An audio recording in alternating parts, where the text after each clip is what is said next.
All right, I know we're kind of late to the party, but we're officially live. It's me and Azul. What's up, Azul? How's it going, everyone? Shit, doing all right, man. We just went live. It's the Texas versus OU Red River Rivalry Showdown. This started since the year 1900, and we have played each other 120 times. Mm-hmm. Texas owns the record 64 to 51 and 5 draws. And of course, there were Yeah. like 4 or 5 draws that didn't, 4 or 5 games that years where we didn't play. Hey, Young Link, what's good? Hey, what's up, Steve? What's Hey, up, hey, man? he's a Michigan fan. Azul's a OU fan. I'm a Texas fan. So we got the trick of all trades. I sent I sent Patrick a link, aka Athletic Dash, who's a Ohio State fan, and Okay. then I also sent Raptors Girl one, CG Bully one, and it's y'all can come in and out of the stream whenever you want. There's no time limit as to when you want to come in. You know, Nice. Mm-hmm. if you can jump in and jump out, hell, you can come in and come out throughout the day as you choose. You know, Yeah, just I just been doing whenever. some errands today, but yeah, appreciate you though. Yeah, you don't have The to be on the score whole is 3 hours. 3-0. Okay, so it's 3-0. So Oklahoma did score on that first drive. Let Mm-hmm. me go ahead and put that banner up real quick. I still got my Texans Ravens one up here. So it's Oklahoma 3, Texas 0. Okay, so we held you guys at 3. I'm not complaining about that. First quarter. I mean, it's a good start for us. I mean, could have got a touchdown, but I'm content with field goal for Hey, now. so Young Link, you're a Michigan fan, right? Yeah, Man, I'm looking forward to that Michigan yeah, the OSU USU game game. from a team up Yeah, that's north. gonna be good. Yeah, that would be a big game. Yeah, that'll Yeah, be the last game of the year. with our rookie, not rookie, but our freshman quarterback Bryce Underwood. I Are you like guys him. trying to make it like what 5 in a row? Yeah, we're trying to make it. We're trying to be Because undefeated. recently So Michigan's been beating Ohio State in that series. yeah, but Michigan only lost one game so far. So that was at Oklahoma. Yeah, y'all go at USC at Yeah, 6:30 tonight. What do you think your chances of winning that game? Both teams are 4-1. yeah. I like our chances. I like our running back Hines. He's good. I like Bryce Underwood. I think we're gonna be fine. Um, we just need probably just like the wide receiver core, but other than that, I think we're gonna be solid though. Hey, one of y'all got y'all's TVs on? Yeah, I hear echo. Yeah, I hear an echo. Azul, man, you got your TV on, bro. Yeah. All Hey, right, you turn it down a little bit. Uh, Actually, let me go to the other room. all Yeah. right. Yeah, Nothing we should for we Yeah, should win my that game. brother is here echoes, as and then well. it. He's watching the game with me. Okay, Okay. no worries. Yeah, Texas brother. Red Rivalry shootout. And Yeah, man. Y'all gotta win this, man. Arch Manning got to pull through, bro. This all right, gonna be just Mm-hmm. a little tough. history on the Red Rivalry. It says is college football between, oh, of course, Texas. Oh, yeah, everyone knows that. We played each other in 1900. Damn. And then it said the rivalry has been removed from since 1929 for a total of 120 games as of 2024. It's commonly known as the Red River Shootout, the Red River Rivalry, the Red River Showdown. The name refers to the Red River, which forms a Mm-hmm. part of the border between Oklahoma and Texas. Since 1934, the game has been played on the second Saturday of October, though it has occasionally been played on the first Saturday. Since 1932, the game site has the Cotton Bowl inside the Fair Park in Dallas. The winner of the regular season matchup receives the Golden Hat Trophy, a gold 10-gallon hat once made of bronze. The trophy is kept by the winning coach athlete department until the next game. So, like I said, we won last year, so we got the golden hat right now. Mm. Texas got the ball. Start this drive. Yeah. Hey, Look at Arch Steve. Manning, Y'all think y'all 60% gonna win this quarterback game? completion rating. Say what? Hey, y'all think y'all gonna win this game? I hope so, but I mean, just because it's the Red River It's Rivalry Arch. shootout, I just hate Oklahoma. Azul probably feels the same about us, but at the same I don't time, man, know. I just want to win this game. Even if we were 0-5 going in this game, this is one game on my. Yeah. I mean, I've been But if looking you're at. Oklahoma, you got to win too. You're ranked sixth in the nation, and I mean, you want to make yeah. sure you maintain that streak. But Archie got to come. He got to come through because he's been not doing good in big games sometimes.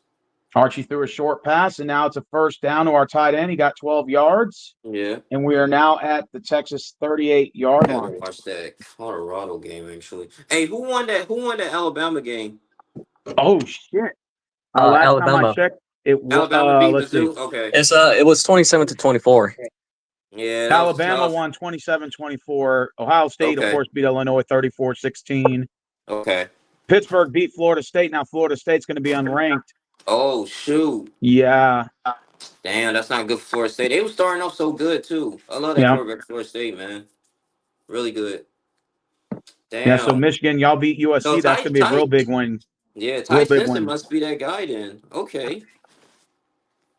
Man, so how have you been, young Link? Man, I haven't talked to you in ages. Man, I been good, man. Just working, doing this stuff, military stuff. Like I said, I know I just recently moved and everything, but Where'd you I've move to been now? well, I'm in Virginia now. Yeah, I heard now you're a sergeant. Yeah, yeah. How do you like the sergeant position? Well, it's cool. I will actually I would get into it like I'll actually put on it. I'll put on like next month, but I'm slowly getting those roles, but it's not bad. Just a little increased responsibility. So I Oh, actually of get to course. pay. Yeah, I get to pay in December. So how the Air Force works, you have to take a test, right, to promote to a next rank, and then they give you a certain amount of they give you a number based on your number, how many people that you qualified as eligible to promote.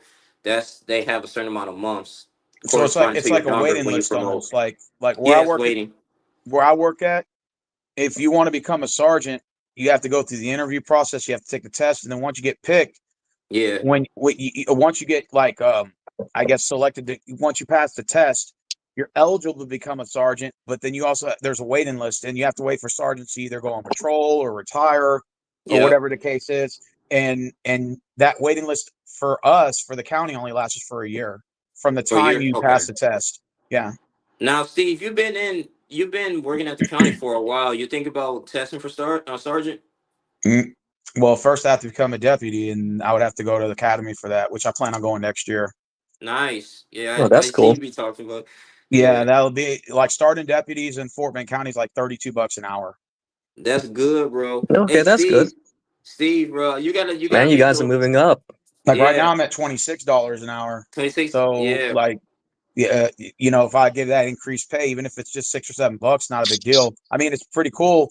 And then, like I said, I can do that for a couple of years, and then see if I can yeah. move up to the sergeant position. But like I That's said, what you I got said to because I do a only series I of only been in. interviews. You got to. Yeah, It's yeah, not. It's not. And then there's a lot of responsibility, and a lot of people yes. call in sick. I know it's different in the military, but a lot of people call in sick, and you got to be responsible to fill those They do spots. well. No, they do that in the military, believe it or not. But the thing is that when you're a sergeant supervisor, you got troops under you, so you got to make sure that they're straight. So Yep. basically, like if they get in trouble or they do something stupid over the weekend, sometimes you got to come in and help them. It's a lot with that, but Yeah, yeah, yeah, of course. You kind of have to make sure that everybody's following the rules and sort of yep, like being a supervisor almost. pretty much, Like that's what a sergeant is. It's kind of like a manager. You're like a front end manager at Walmart. I mean, yeah, not like saying you're a manager at Walmart, but kind of like what I'm implying is you're like a manager over the people below you. And you have to yeah, make sure everybody's exactly, doing their job and acting accordingly. And then like the lieutenant is above you, at yep, least in the county, it goes lieutenant. And then the lieutenant basically like overrides the sergeants. They and then after that, everything is salary pay. After that, I think it goes captain. yeah, It goes captain is above lieutenant. Then yep, I want to say it's major. yep. And then after major, over here it goes. I think We got it's the colonels, but yeah. yeah. Well, we don't have colonel. We got uh a chief, and then we got the sheriff, and the sheriff's like the highest one. That's Okay. and the sheriff gets elected. They don't actually work for the jail. They get elected. Yeah, it seems like you got a good career, man. Yeah, it's only one. There's only one sheriff. Like you see, if you're in your county and you see sheriff's department, everybody thinks that every officer that walks by the sheriff. That's not the case. There's only one sheriff in the county. It's just you work under the sheriff's office. Okay. Yeah. So in other words, They just regular you're an officers. umbrella under the sheriff who was elected. But not every officer you see walking around is a sheriff. They're either a deputy, they could be a constable, they could be a police officer. Okay. Um, yeah, they're not a sheriff. They just work under the sheriff's department. and usually the sheriff is for the county. For Okay. county only. So if you work for the city like Sugar Land, Missouri City, you're considered a cop That is or a nice. peace officer. Yeah. But if you work for the county, you're considered a deputy. Okay. So that I like the rank structure over there. It's like it's always Yeah. a lot. It's a lot of upside.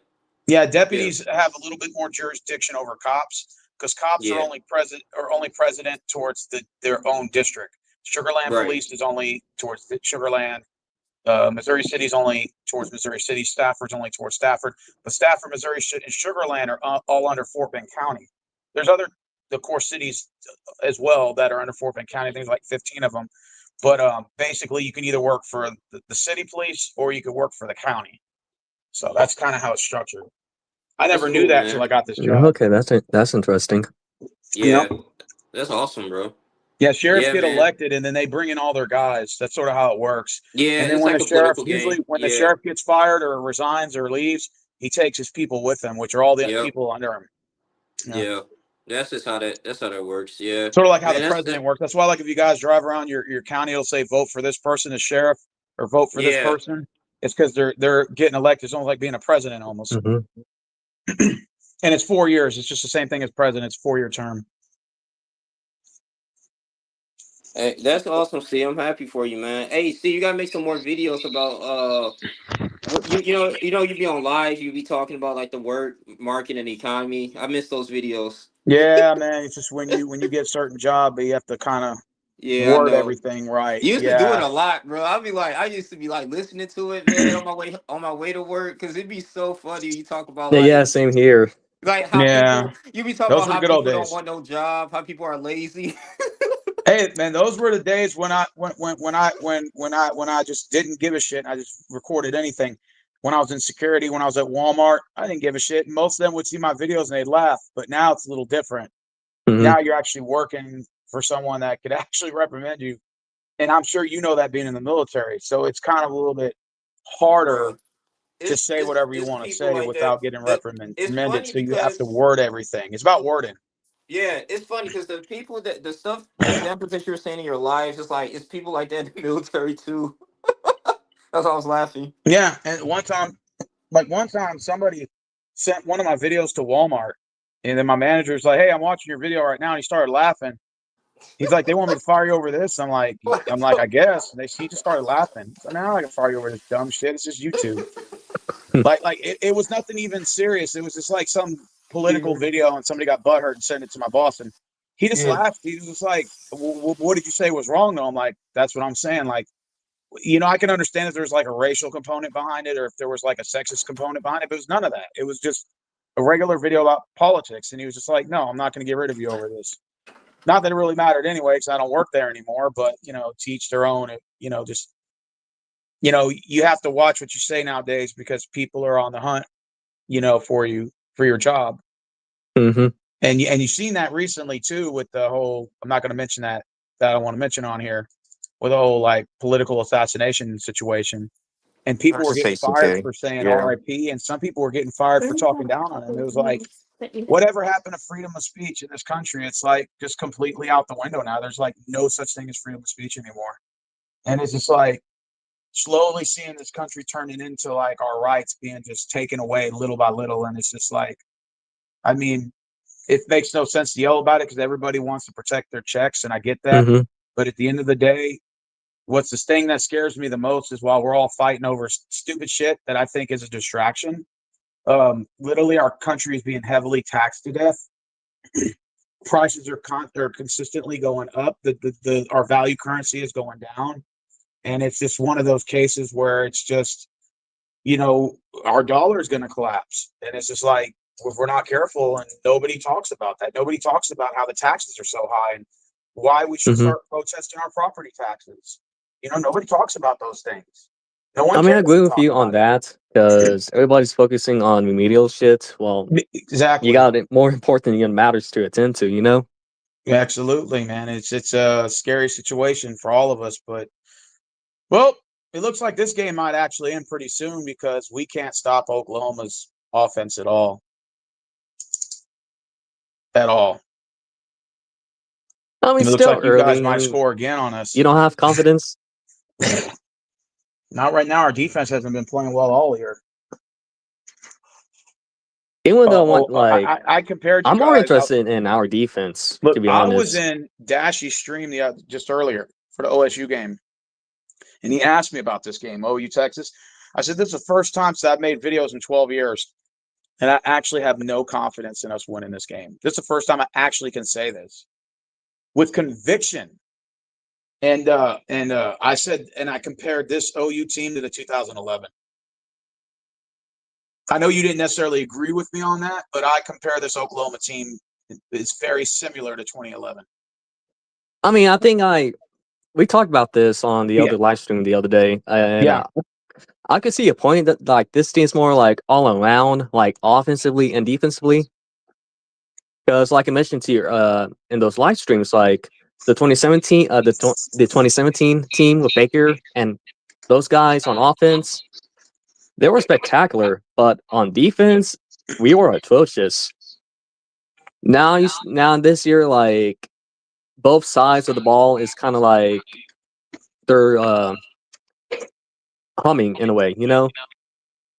Like both sides of the ball, are starting to get things, going. I think it's just you said y'all lack run game. I think that's what you mentioned, right? The run game. Yeah, our run game is like our only weakness. To be honest with Marvin you, said 2011 team. He said that several players went pro. I'm reading from Facebook. Ryan Boyles, 2nd round. Donald Stevenson went 3rd round. Jamil Fleming went 3rd round. Frank Alexander, 4th round. Ronald Lewis, 4th round. James Hanna, 6th round, and Travis Lewis in the 7th round. He said that James Hanna went to the Dallas Cowboys. Oh, that's what's up. Yeah, because on that 2011 team, we have Landry Jones, DeMarco Murray, Ryan Boyles. Oh yeah, y'all had DeMarco Murray, but he didn't go pro that year, did he? I think after that season he did. Yeah. He went for the 2012. Marvin said. Who's your favorite Oklahoma running back of all time? Oh, there's no question. It's Adrian Peterson. Same no here. question about it. He was the best running back of all time for Oklahoma. Mm-hmm. I don't think there's any compare. Yeah. Can we compare any other running backs? It sucks that we didn't got any championships out of those teams, but wait, he was a very good player. Wait, who else, Young Link? No, he went to Oklahoma State University. I was talking about Barry Sanders, but yeah, Barry Sanders went to Oklahoma State. Yeah. Mm-hmm. But now Adrian Peterson's the best player, the best running back ever for Oklahoma. I think he was part of that 2003 roster that kicked the living shit out of us. I think it was 63 to like 13 or 12 or something. And I think that was someone else. I think he was part of the 04 team. 04. Yeah. Yeah, but y'all destroyed us that year in 2003. Mm-hmm. You have the Texas Massacre. Y'all beat the shit out of us, man. That was the highest margin win of OU in Texas ever. Yeah. Yeah, they beat the living shit out of us, man. I'll never forget. Yeah, that stretch from like 2000 to 04, like, we basically own Texas. Well, we still own an all-time record. Yeah. But as of recently, y'all been beating us. In a 5-year stretch. Yeah, true. Oh, yeah, you're talking about, was that 2017 or 2021? No, it's all about the 2000 to 04 team. Oh, seasons. Oh,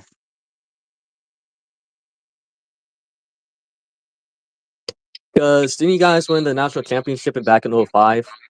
Yeah, the 2005-2006 season. Mm-hmm.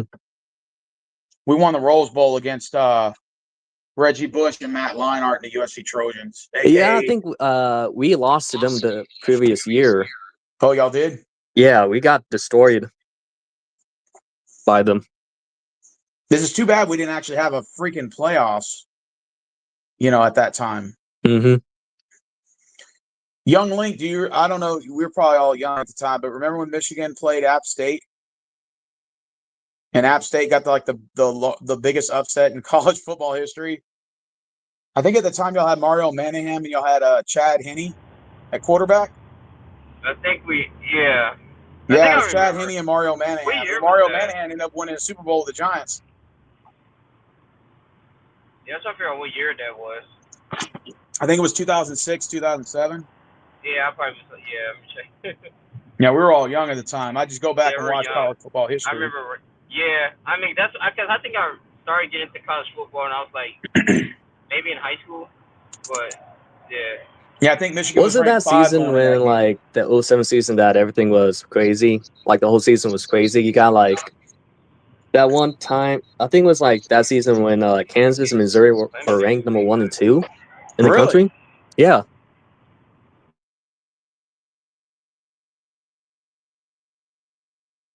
I think it was that season.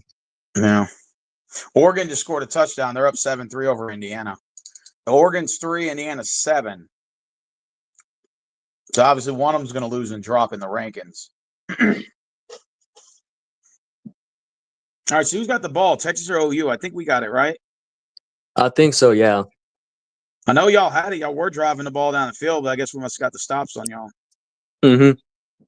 Marvin said, what if this is a low-scoring game? Oh, man, imagine if it was. Ole Miss beat Washington State 24-21. Ole Miss is ranked 4. Okay.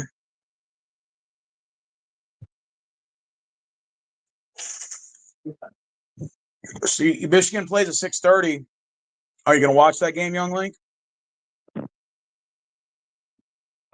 Yeah, I'm gonna watch it. I didn't play at 7:30. Yeah, I'm gonna watch it. Hey, Link. Since you're a Yeah. Michigan fan, so what were your thoughts on Michigan OU game? You talking about Oklahoma? Uh-huh. When we played them? I mean, that they got a good offensive line. It was just that game was already tough. I wasn't upset about that, but Oklahoma's a tough team anyway. They're hard to beat. Plus, too, we had a freshman quarterback, like I said, Brian Thunderwood. But Mm-hmm. yeah, we just got outcoached and outplayed in that game. Like Oklahoma's real tough though. Defense is good. It was a great defensive game. I don't know if you were watching the highlights too. It was good defensive. We just couldn't. We didn't get blown out, which is good. So I already knew we had some. Hey, Young Link, you keep echoing, man. You all right? Yeah, I'm driving. That's why. Oh, okay. Where are you driving to? Walmart. Oh, shit. Well, Man, our if you defense want, you is can go to Walmart, do whatever eating you got to like. do, and then get back on, hop back on. Damn, All you right, saw I that got play, you. Steven? Yeah. It's okay. It's optional, bro. Just hop back on when you're done with Walmart. You get home, even if it's like mid-second. Shit, hop back on, man. We'll buzz you All in. right, I got you, bro. All All right. right. Yeah, that way, just so that way he can get what he needs to get done in regards to his shopping. I don't want him talking on the phone yapping while he's shopping. Oh man, get all that over with. See, what I did was I did all this before the game started. When I woke up this Mm-hmm. morning, took a shower, I shaved. After that, I went to the store, got me a Diet Dr. Pepper because I always like to have a Diet Dr. Pepper. Went and got some cranberry juice, some tea, Mm-hmm. and then after that, I went and took some money out of the bank. So I have some money on me. And then after that, I said, you know what? It's about 1 o'clock. I got a little bit of time to spare. So I went on Athletic Dashies because he was doing the Illinois Ohio State game. I said, you Do know you what? know I'm gonna some go people ahead and picking tap Illinois to beat Ohio State? I'm like, nah, that's not gonna happen. Ohio State's a good team. Don't get me wrong. They are the Mm-hmm. defending champs, but you don't want to count out OU and you don't want to count out Oregon right now. Those are y'all got some hot teams right now. Ole Miss is another one. Let's not count them out. Ranked 4. Texas Even though A&M they ranked struggle 5. against I Washington mean, State see today. what I told Athletic Dashies. I said, listen, it's not the regular season that matters. It's going to be that gauntlet of the playoffs, and you got a lot of teams right now that are undefeated, and it's going to matter down to those matchups in the playoffs. I think what's going to be the most important thing, and what is going to be matter the most is that who's going to be healthy. Yep. I By always that say time. you're only as good as your injuries. Mm-hmm. OU's running the ball. They got 1 yard on the carry. And y'all's defense is monster. Mm-hmm. You saw that play by I think David Stone. Yeah. Stopping Weisner. Yeah. OU's rushing to the line in shotgun Dude, do you know how formation. 3 wide long receivers to the OU left, 1 to fans the been right, wanting 1 a running back defense to the like right of the this? quarterback. And they're letting that clock cook, and I mean, you can't really blame them. Time management's a big thing right now. Mm-hmm. Right now, let's see what Texas does. They really like they're rushing 5, and they snap. Kind of figured they were going to run the ball, and OU was just trying to trick us. They got about 2 yards on the carry. It's going to be 3rd down and 7. Yeah. They try to throw us off with the pass. Obviously, our defense didn't bite on it, but still enough to get 2 yards, and it looks like it's a now 3rd down with 4 minutes and 20 seconds to go. Yeah. I think I know we need to try to establish the run game early. Yeah. Well, obviously, you're going to throw on this next play on 3rd and 7. You'd be foolish not to. Mm-hmm. All right, let's see. Mateer it back. I like that Mateer kid from Washington State, man. He's a beast. 1st down, Oklahoma, plus more. Nice. They got about 9 yards, and they only needed 7. Right up the middle. Yeah, right up the middle. That's going to be a 1st down, OU to number 5. They throw the quick pass. They got some lead blocks, and it looks like it's an incomplete pass. I think OU rushed that next play. I think they should have allowed the time to run down. I get it. They're trying to do this hurry-up offense, but they're trying to keep the Texans defense on the field. It's 3-0 OU. 3:43 to go in the first. It could be very well 3-0 in the end of first quarter. It may be. 3-0 at the end. Imagine it's 3-0 at halftime. Don't remind me, Marvin. You don't want it 3-0 at halftime, bro. Was it that Oh, score that's like an interception one? right there. We just picked it off. No, there's a flag. Yeah. There's a flag on the play. Let's see who that's on.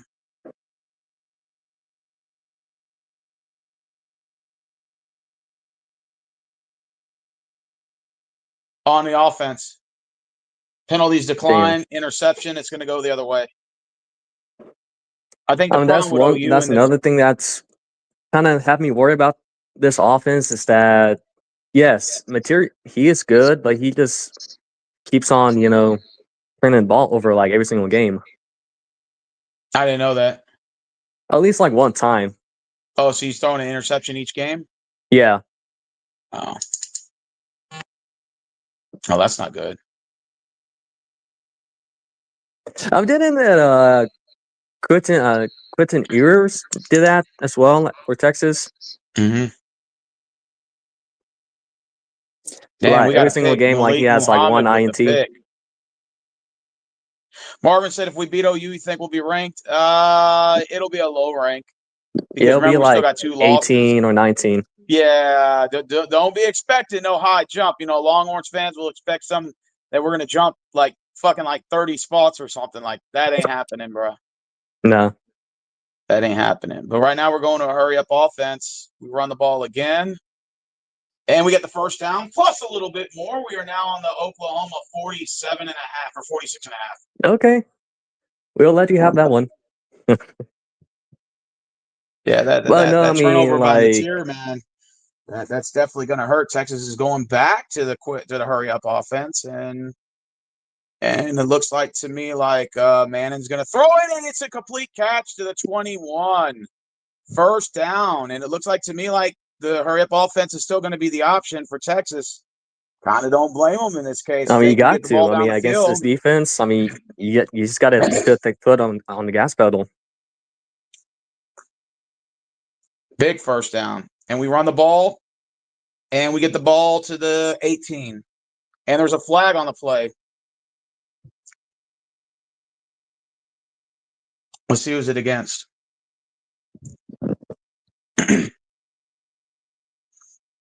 Let's see who's it against. There is a flag. Holding on the offense. It's going to go back. Or do they decline that? Let's see. No, they accepted. 2nd down now. It was already 2nd. Yeah, that's a hold. That's going to go back 10 yards. That's one thing you can't do against this defense is make, stupid mistakes. Ball's on the 31 now. 1st and 20. And we're going to lose yards. Yep, we lost about 6.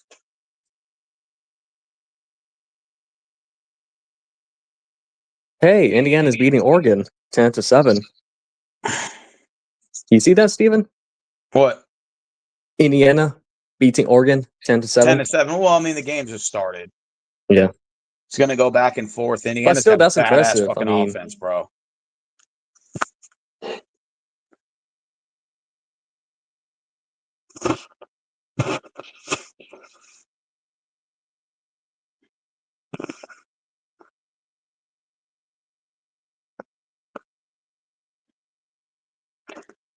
We've got the ball on the 37 now. It's going to be 2nd and 25. They throw a short pass, and we're going to lose more yards there. We just lost another 4. 3rd down and 27. This is funny. Damn. You guys were like at the 20-yard line, and you guys would just keep on going back. Yeah, that penalty, and plus we're losing yards on the quick pass, and now we're at a field goal range. Mm-hmm. So we're probably going to have to at least get about 7 or 8 to get in that field goal range. And OU is rushing 4. And Mannon's down, and he's down at the 36. It looks like he might have gotten about 5. And it's going to be 4th down, and it's going to be a real long field goal. Mm-hmm. We're now headed to the 1-minute mark.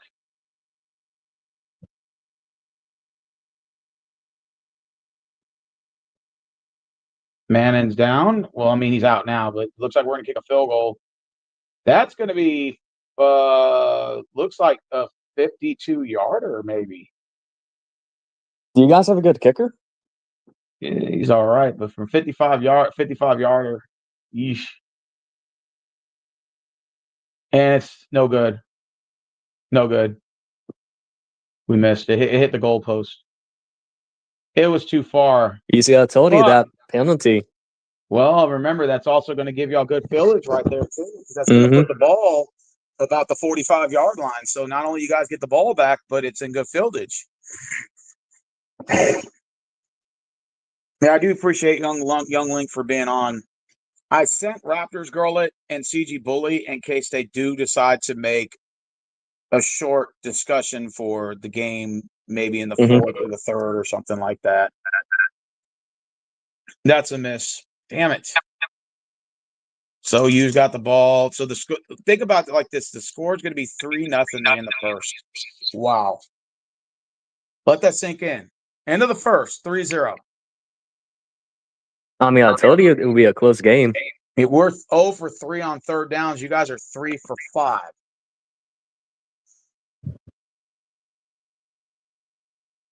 That could be the difference on the score at the end, you know? Mm-hmm. All right, now we're going to the end of the first.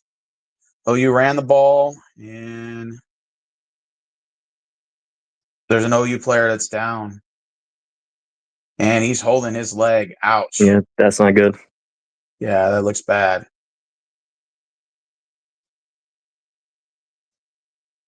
Definitely don't want to get hurt. The leg injuries suck. Mm-hmm. Leg injuries, back injuries, and especially on that O-line, man. It's, that D-line, that O-line, man. You're in the trenches, like, battling to get to the quarterback. Football's a dangerous sport. Mm-hmm. A lot of people tend to forget that, And that's a position we can't lose any players because we're not good on the O-line. We're kind of average at best as of now.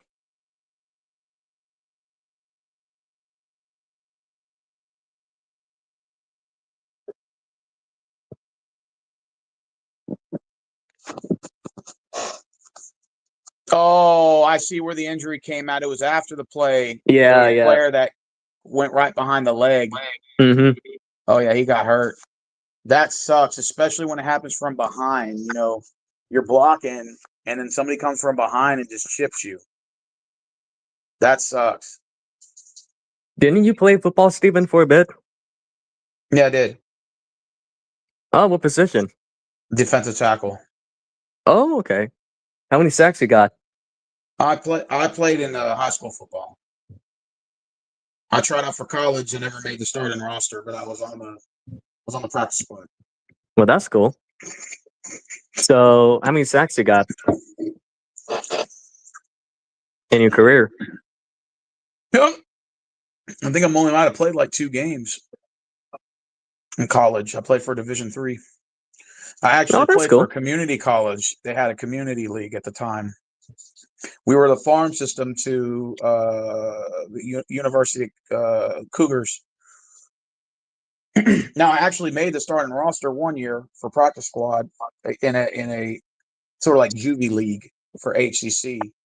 They had it was like a 10-game season, Mm-hmm. and then you played against other campuses, and then they had a playoffs. We made the wild card one year. The following season, we didn't make the playoffs, and then I think my junior year, we made the playoffs and lost in the second round. Senior year, I think we missed the playoffs by a couple games. But yeah, it was fun Okay. playing for community college. Like I said, if I had the opportunity to go back and played a little harder, and minus if I would have went pro, I would have. But I had at least 12 concussions. Oh shit. Yeah, that's why I have a hard time remembering shit at times. You know. Well, hopefully down like Yeah. once you get Hopefully up it's in not age, CTE, right? like you're in good health, you know. I'm kind of glad I didn't. I'm kind of glad my career didn't go far, because again, it would have been a case of now sacks. And at college, I probably had maybe like 2 one year because I was on practice squad. Mm-hmm. I think I played 2 games my freshman year. Sophomore year, I played like 5. Junior, senior year, I played a full season. I think I had like 4 sacks one year. Yeah, they had like 6. But like I said, the quarters are a lot shorter. So the quarters were like, they weren't 15-minute quarters. I think they were like 12-minute quarters. Oh, okay. Yeah, and so So it wasn't a full 15-minute game. It was 12-minute what is that? quarters. So what was your experience with concussions? Because I know my little sister, she had a concussion playing softball, Yeah, concussions suck. and it was scary. Yeah, it fucking sucks. I've had concussions. I've had knee injuries. I've had leg injuries. I've had back injuries playing football. It's but it affects you as you get older in life. When you're young, it's like, you can kind of go through the hits. And when you get older, and that shit really hits you like a ton of bricks.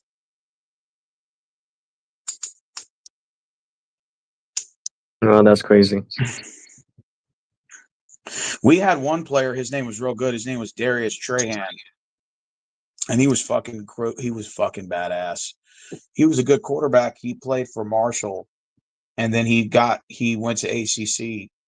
That was when I was probably like my sophomore year, and he came Mm-hmm. in as a freshman. No, he came as a freshman my junior year. The kid was phenomenal. He went from the practice squad to the starting roster, and then he ended up going to U of H and played like a year or 2 with them. I'm like, that kid was phenomenal, man. Oh, He oh. played quarterback and receiver, but he had to give up the receiver position. He had the quarterback position. He had to play receiver at U of H. Oh, okay, that's That interesting. kid was phenomenal, bro. He could have went pro, but he didn't take his college courses seriously. He couldn't pass most of those classes, and they let him get away with it in high school, but they wouldn't let him get away with it in college. No, I mean that in cases like that, I mean, He had yes, academics it's his issues, fault, like but at the not same showing up time, to it's class, stuff the like other that. It's like, people can't do who that, bro. promote that type of Well, usually they let work ethic and attitude. football players skip classes, and they'll make their grades look good so that they could play. But then they started really hammering down on the college level, Mm-hmm. and so he wasn't hardly attending any classes and stuff like that. So it was like, I remember at one point they were letting him skip high school just to fucking come to the games, because like he would skip high school and the coaches would pick him up and take him to practice, and they would take him to the games. They would let him play, No, that's crazy. knowing he was ineligible, and that happens, because everyone's competing and they're trying to win, Mm-hmm. and he was a badass fucking quarterback. He had an arm on him.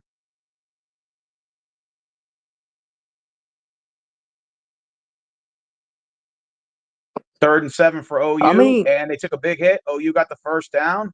They're now in Texas territory. Mateer got a badass fucking pass to your tight end, number 86, Kent. What a play right there! If you're just tuning in, did you see that? yeah, that was an impressive play. All right. Well, right now looks like we're subbing. You sub some guys in, so we're subbing ours in. We're gonna hit now. What's the 14-minute mark? OU's up 3-0 in the second. Still kind of early in the second quarter, but we'll see what happens. And oh, what a breakout for a run! And you guys not only get the first down, but you got about two more as you know the number 6. Is that Blackman? Blaylock. Blaylock. Yeah. Troy Blaylock with the first down. He got 12 yards. He's averaging 51.4 yards per game. He just got a 12-yard run, getting into the Texas 36. First down for Oklahoma. Okay, and OU says they're not stepping off the gas right here. It looks like Mateer goes deep, and that's incomplete. Honestly, I think he should have handed off to the running back. I think he would have actually had a first down again. I mean, in this case, Oklahoma's defense is playing good. Texas got it playing pretty good on defense, but it looks like Oklahoma's a little bit better at the offensive side of the ball than Texas is. And if you're OU, you got to take advantage of this. You're getting into our side of the territory yet again. You got to take advantage of this. It's going to be a big 2nd and 10, 13:22 to go. I mean, here's OU's mentality. And just like listening to OU fans, I mean, as long as we score for like 20 points in this game, maybe 30, then we should be good. Just got about 6 yards on that, on what should have been a big loss. What a Because that's how confident we have in our defense this year. Third down. Let's see what it is. About 3rd and 3. I want it 3rd and 2. You're down on the Texas 28. I think this is 4-down territory if you're Oklahoma. I think so too. Yeah, I think you go for it on 4th. Then again, you know what? Maybe kick a field goal just to be safe. I don't know, man. This is like a 4-down territory. What's up, Jaguar man? On Monday night 8. Oh yeah, that was a badass game, Jaguar man. Your team is 4-1. Perhaps maybe Jacksonville finally found the answer that they've been lacking throughout the years, and that's having an offense. And now y'all are scoring. And that's, like I said, if Jacksonville can put points on the board and run the table, man, you guys might go the distance. Of course, it's, Indianapolis. Didn't some people say that, what's that QB's name? Trevor Lawrence? Didn't they say that he was a bust last year? I think Trevor Lawrence this year, again, is having his best year, in my opinion. Now, you might compare his run in the playoffs against the Chargers. That you can compare maybe the last time I think Jacksonville got him was 2021, 2022. You can maybe compare those 2 years, but this year he's already off to a really good start. And maybe perhaps Jacksonville not only can win the division, but maybe perhaps fight for the number 2 seed or maybe even get a bye. Number 1. Oh, yeah, that Seattle game is no joke. That's going to be a very competitive game. Absolutely.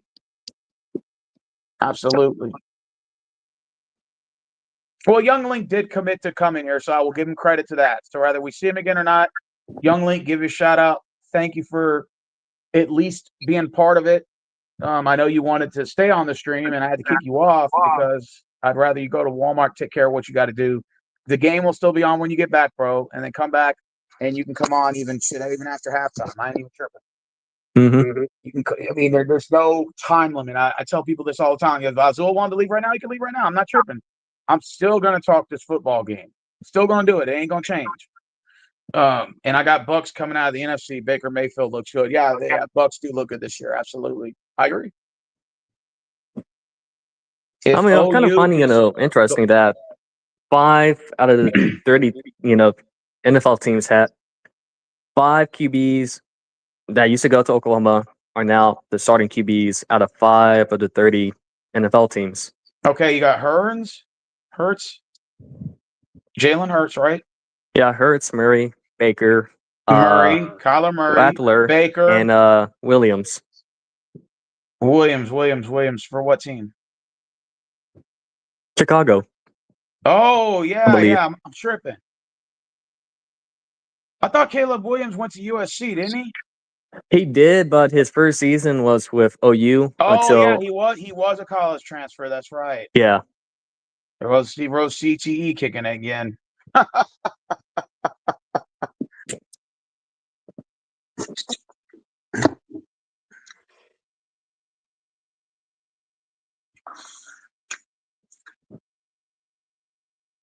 Oklahoma's ranked 6th. And y'all's schedule gets harder after that. I looked at OU's schedule. Yeah, we got Ole Miss, Missouri, Tennessee, Alabama, LSU. I feel like next week's games at South Carolina might be it. Some OU fans might think it's an L. I think we might win that game, but Tennessee, like, I don't think we might win. I don't think we're going to win at 3rd Tennessee. and 2 That's just for my Oklahoma. Oh, belief. they got a yard, but they're going to be short 1 yard. What does Oklahoma do here? Do they kick the field goal or do they go for it? If I'm Oklahoma, I go for it. I go for it here. You know what? Yeah, I'll go No, we for it don't too. deserve the playoffs this year either, Jaguar, man. If Texas loses to, like, we lose this game, I would make the argument Texas won't get in with 3 losses unless they get a 12th or 11th seed. Maybe. And that's a strong maybe. Because you'd have to have a lot of help from the rest of the people on the board. Yeah. You need a lot of teams to lose. Oklahoma got the first down as they stretched it over the pylon for 2 more yards. They got 4 yards, and what they needed only 1. First down, Oklahoma.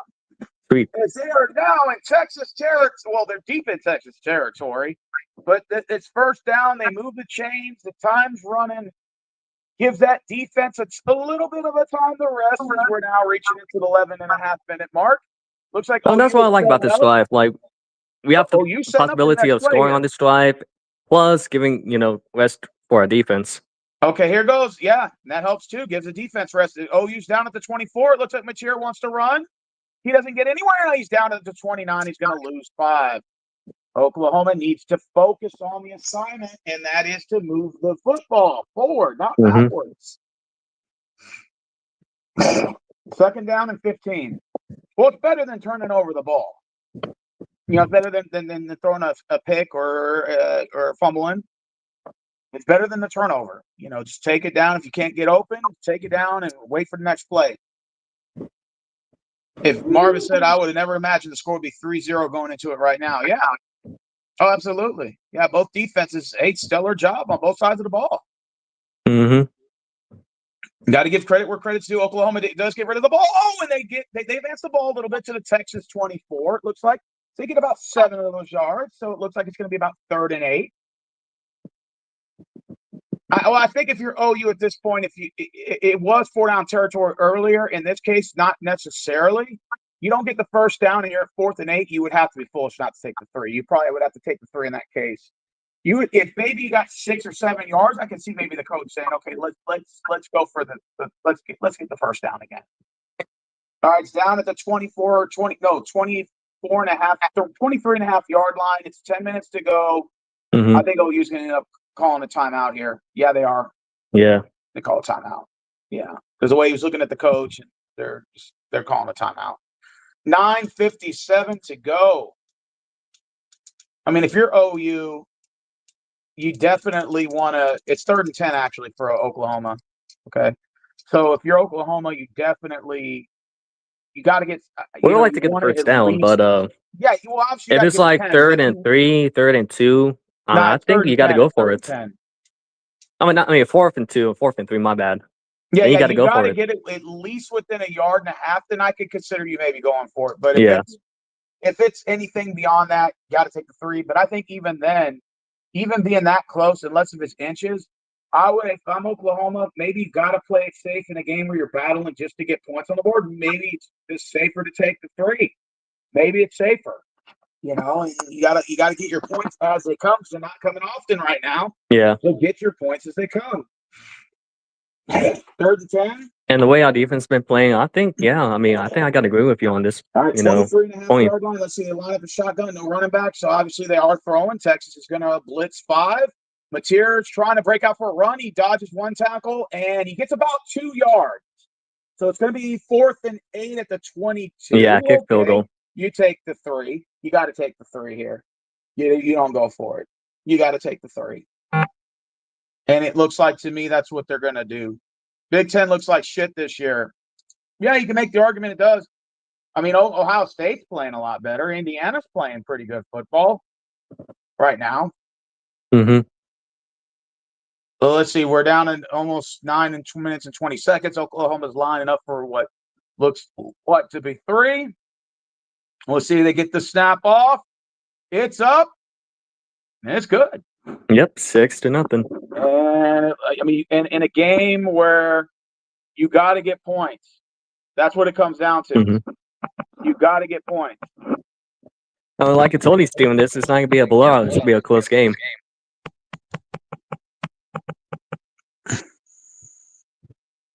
All right. Would I like it to be a blowout with us coming on top? Absolutely. Yes, Of but course we I wanna just don't blow see each that other. happening. That's how much we hate each other. You know, we're friends off the field, we're friends off the field for every day of the year except for today. Today's the only day we're not friends. Before and after the game, we're friends, but during this game, we're not friends. Friends? Who wants friends? No Well, friends. in this case, I want to defeat y'all by 70. Oh, of course. Quarterback record. Touche. 17-0. Sassy. Try to get payback for those 2 years of getting blown out. Well, like I said, we blew last y'all year out and that 34-3. We beat y'all last year 34-3. So obviously, y'all want to return that favor, right? Absolutely. Yeah. So I mean, this is it. We knew what this game was all on the line. It was 6. You know, personally, I think what they need to do is I get it. It's the second Saturday. They want to make sure it's still kind of hot. The temperature is decent for this game. But I honestly wouldn't mind considering a challenge. Maybe one year they could experiment, say, you know what, let's go ahead and play this game in November-ish and see what it would be like to play in a winter game or cold temperature. And, you know, because I get it, they want points. And when it's warmer weather, it's easier to score versus when it's colder, it's harder. It's more defensive game. The football's more sharper. You know, it's harder to catch the ball, secure it. I get it. I get the weather conditions, but actually, I don't mind that, to be honest with you.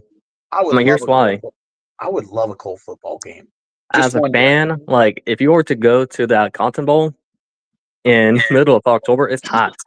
Yeah, so I think it would be a good experience for the fans, you know. I wouldn't mind having a Halloween game. Like push the game back another 2 weeks into Halloweenish. I think it'll still be warm to a degree. I don't think Dallas is going to be snowing in October, late October. No. Push that game to you know, like right now we're in week 6. Push it to a week 8. Make it week 8 or make it week 9. No, actually it would be week 9. Give us a week 9 or hell even a week 10 game. You know, push it back 3 or 4 weeks. Let's push that rivalry back and let us build on our records, and it'll build the rivalry up much more.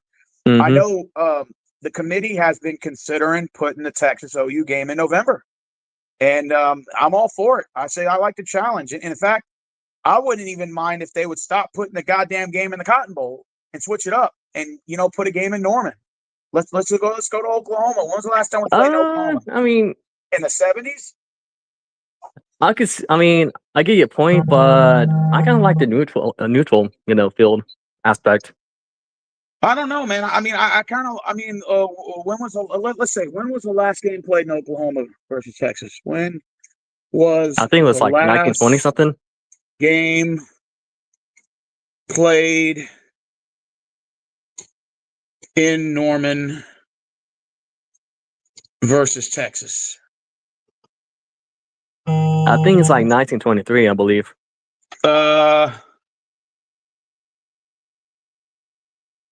I know it's got to be in the 20s, 1920 something. Yeah, it probably is.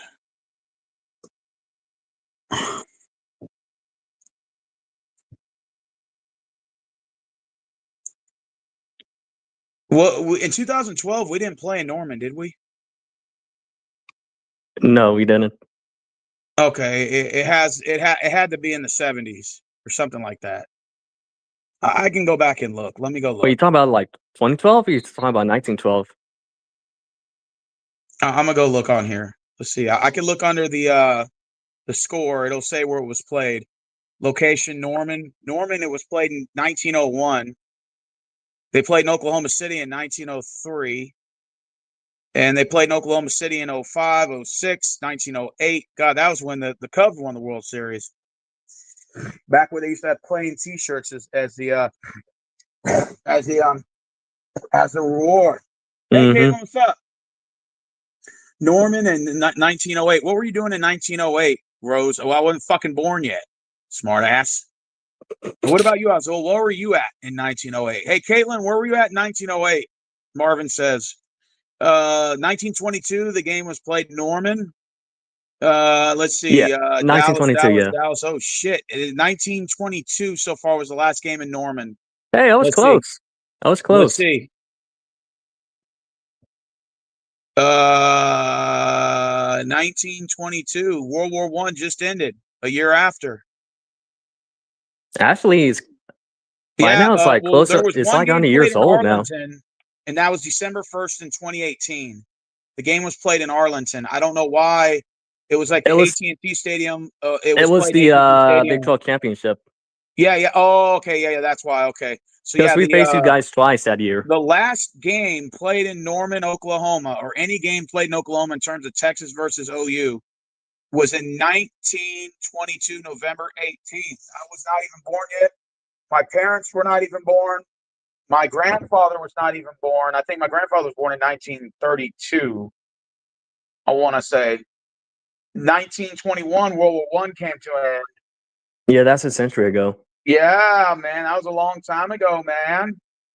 You know what? I had a time machine. Hey, Caitlin, what's up? Hey, I had a time machine. Back in 1922, I was riding on the first roller coaster ride in Astroworld. Oh, I was the old man in the back with the hat on. I never aged. I was always there. Marvin said, imagine if humans could live up to 200 years old. Wouldn't that be cool shit? More football to cover. Yeah, and more drama, more stress, and more bullshit. That too. It's 6-0. It's 3rd and 9 for Texas. And yes, you were right. So what year did you say it was? That's the last time they played Norman. 1922. Okay. Well, it was, but you guessed another year, didn't you? Oh, I guess 1923. Oh shit, you were close. You were 1 year off. Mm-hmm. It looks like Texas got away with a legal block in the back. They got the first down though. They're down at the OU 23. First down. I think we got away with a legal block in the back. I think we did on number 74. No, he didn't. He didn't get he didn't illegal block. He was blocking from the front, and then the guy slid around him. Okay, perhaps we could score a touchdown here. And like I said, if you're OU, you can't really blame them for taking those 3 points. They needed that. 6.5 to go. And Texas runs the ball here, and Archie Manning has nowhere to get it off, and it's going to be incomplete. 2nd down and 10 with 6:19 to go. You got to give OU's defense credit, man, for just staying all over Arch Manning, staying all over him. You got to give him credit for that. Like I said, I think this game is going to. It may not be a high scoring game, Marvin. It may not. It possibly going to be a low scoring game. We may be fighting for field goals, and it excites me. I love a good defensive game, and you got to give hats off to OU and Texas for just keeping both teams out of the end zone. That's what football's all about, man. Defense, baby. 3rd down and 1 for Texas here. And Arch, I don't want to say he's hurt, but he looks like he might be limping just a little bit. He might be limping just a little bit. Yeah, a little bit. Yeah, just a little. Just a little. He's not hurt, but just a little. And we're now down to 15 seconds to go. It's 5:45 to go. 3rd and 1. I think Texas is going to run here. I think they're just splitting the defense up. Is this 4 down territory? No, and they went for it. They threw a pass, and they got the first down. They're down at about the Texas 6-yard line. Oh, okay. It's 1st and goal. Okay, so they did throw the ball there. I thought they were going to spread the defense out and try to run the ball and fake it. They said, no, we're going to go ahead and throw here. What a game. What a game. I mean, this is a very good game. Caitlin, you should be watching this game. It's on Channel 13, OU, Texas. Okay, and they got the stop. The ball's down about the 4-yard line. They got 2 yards. It's going to be 2nd goal. Can the OU defense goal line stance hold? Can it hold? We're going to find out. Oh, like that 1 year. What was it? Was it like 22? On what? That we stop you guys at the 1-yard line. Or was it 23? I'm trying to remember. Now you're making me go back down memory lane. Oh, shit.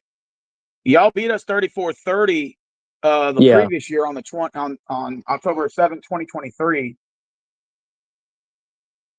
Y'all were ranked number 12. We were ranked number 3 that year. Mm-hmm. And then in 2022, we beat y'all 49-0. Oh, we kicked the living shit out of y'all in 2022. Yeah, because we y'all didn't have a beat us QB. 55-48. See, anything prior to 2022, that's when y'all won like 4 in a row on us. And really, tell you the truth, y'all won like 7 out of 8 against us. Mm-hmm. Or 8 out of 11 against us if you date it all the way back to 2014. Like since 2014, y'all have only lost us 4 times. So the last 11 years, y'all have owned us 8-3 or 8-4. 8-4. Mm-hmm. Yeah. I mean, really, since if you want to make the real argument, since 2010, y'all have beaten us. It's 11-5. Y'all beaten us 11-5 since 2010. 11-5. Yep. Mm-hmm. What was wait, I'm kind of curious. Like since 2000. Since 2000, y'all have beaten us 17 times. 17 From times. 2000 Okay. to 2004, y'all have won 5 in a row. Mm-hmm. All right, little Texas trivia. When was the Texas Longhorns and Oklahoma's last tie? Marvin says. I had to look that one up. Mm. Let me look it I up think on it's got to be in the 1920s as well. No, it was actually a lot sooner. It was October 14th, 1995. Game ended 24-all. Oh wait, that was was in the Texas? last time. Like, yeah, at Texas. Yeah, the game was played in Dallas. Oh no, I thought you were talking about like in Austin. No, the last time we played each other, when was the last tie that OU and Texas had? The year was 1995. We tied at 24. I don't know why I didn't go to overtime. Maybe there was no overtime back then. I don't Okay. know You how that talking about works. ties? I thought you were talking about the last time OU plays at Texas. My What was the bad. most overtime that Texas and OU have ever had? I think that was 2020. Was it like what? Believe 3 it or not, overtimes? in Texas and OU's history, we played 120 times. We've only had 2 overtime games. The first one Really? was in 1996. Oklahoma beat us 30-27 in overtime in Dallas. Yeah, it was 30-27. We were ranked 25th. OU was unranked that year. And then they beat us 30-25. So we were just hovering in.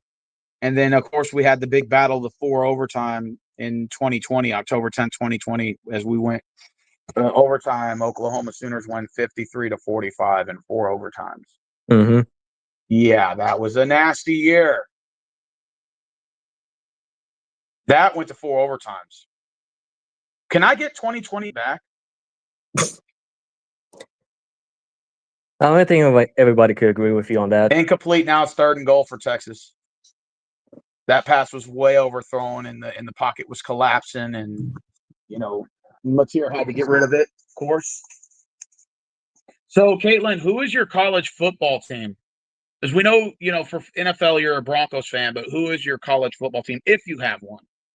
It is 3rd and goal. Oklahoma's up 6-0. 4:35 to go. It's 3rd and goal at the 4. Does Texas run it here? Or do they decide, no, they're going to throw? And the pocket collapsed. And it's incomplete. It's going to be 4th down for Texas. Yes.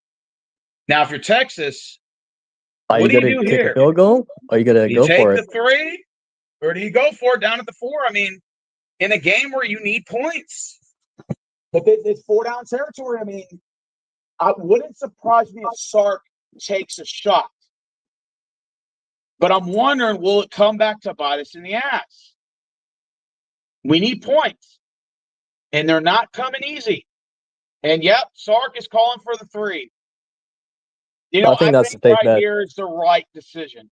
I think you just need to get the 3. You need points on the board. They're not coming easy, and OU is not giving it to us. and we make it. Good job. 6-3. They're not giving us these points, you know?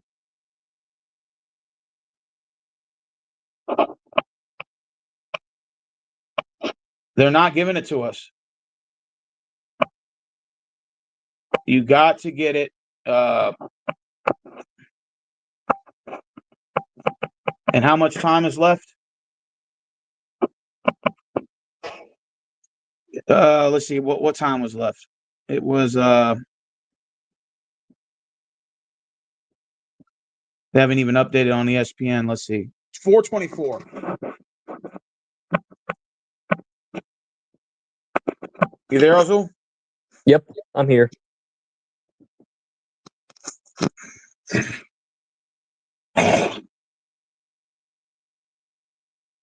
So you saw that okay, so you're on YouTube a lot, are you? Yeah, I watch a lot of videos on YouTube. Okay, so I see someone like ESPN, they have their own YouTube channel. Oh, of course. So they had this pose about, and it was dumb in my opinion. And it was talk about this game, and on the post they made, they switched the uniforms of like uh you know famous players from both teams. Like for example, like Baker Mayfield, they showed him in a Texas jersey, Vince Young in an OU jersey. Oh, So, okay. like, Why would they do that? I don't know. They I'm just like, screwing what's the whole this? thing up. Mm-hmm. Screw the whole thing I up. guess it's like Maybe one of those like a like, hey, troll what if video. they, like one of those like, hey, what if like he played for this team These instead? players played for these teams. What would have happened? Yeah. What if Tom Brady was the Texans quarterback? Oh man, how many Super Bowls we have? Okay, OU just got 6 yards on that. We're now heading to the 4-minute mark.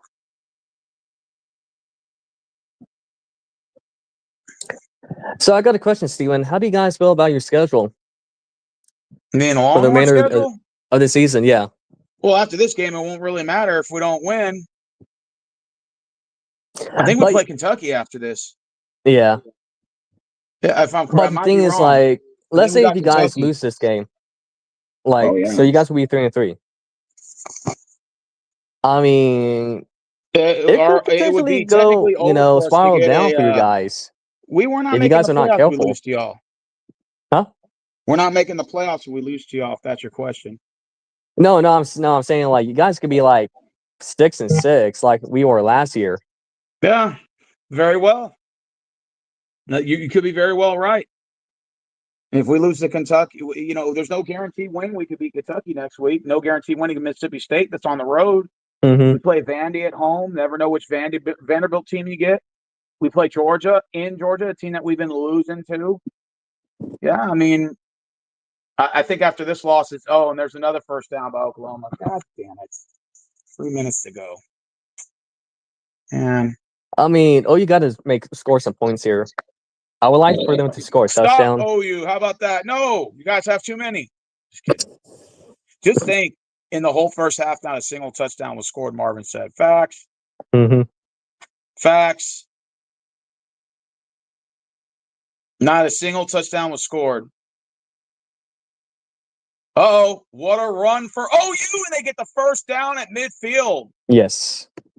What a run by Blaylock. I'm surprised by our run game this game so far. Oh yeah. I said we were going to struggle, but so far, I mean, we're doing pretty good. Yeah, y'all are.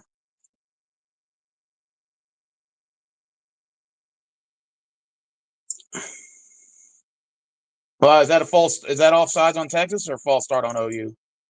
Yeah, false start on OU.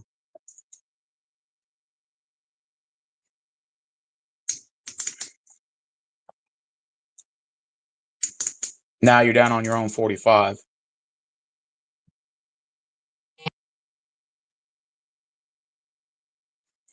$2:07 to go.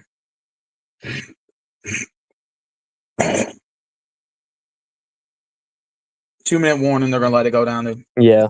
I thought that's what OU should have done in the first. I'm like, probably they're trying to get another playoff, but I'm like, nah, you guys got plenty of time, and you still got a timeout too. Texas got 2 timeouts. Just imagine, the score 6-3 at halftime. Mm-hmm. Ouch. Some games you get high scoring and some games you don't. Didn't Vegas made the bet that the game was gonna be over under 42 points, I believe? Really? Yeah, I didn't know that part. I think so. I think didn't even look at it. that's what the betting odds were. Yeah, probably was. 6-3 with 2 minutes. Hey, Oregon and Indiana are tied at 10. 2 minutes in the second. I'm Georgia's up surprised that's a close 21-7 game. over Virginia Tech. I would figure that Oregon would, dominate Indiana from the jump. But 7-3, Colorado over Iowa State. Do you think that Deion Sanders' time is coming up? Ooh, that's a good question. I mean, at the end of the day, Deion can pump that team up all he wants to, but the kids are the ones that are gonna have to win. You can bring all these celebrities in and all that. That don't mean shit. Your kids got to win. If they're not winning, then it don't matter if your name's Deion Sanders or whatever. You're gonna get replaced sooner or later. yeah, I think he's done mediocre in Colorado. Absolutely mediocre. what do you think about the North Carolina situation with Bill Belichick? Well, he just barely started. I don't think he's going to get fired right I mean, away. I heard he barely that. started. I know, I get that, but I heard from a report that both sides are agreeing to a buyout, but I guess that's not true. But if I were North Carolina, why would I make that hire to begin with? I mean, no offense to Bill Belichick, but he's old. I think you need a new, younger guy Perhaps. to, get the program back on track. Oh yeah, absolutely. You said, wait, what happened? Penn State has lost has been horrible. Yeah, you can say that.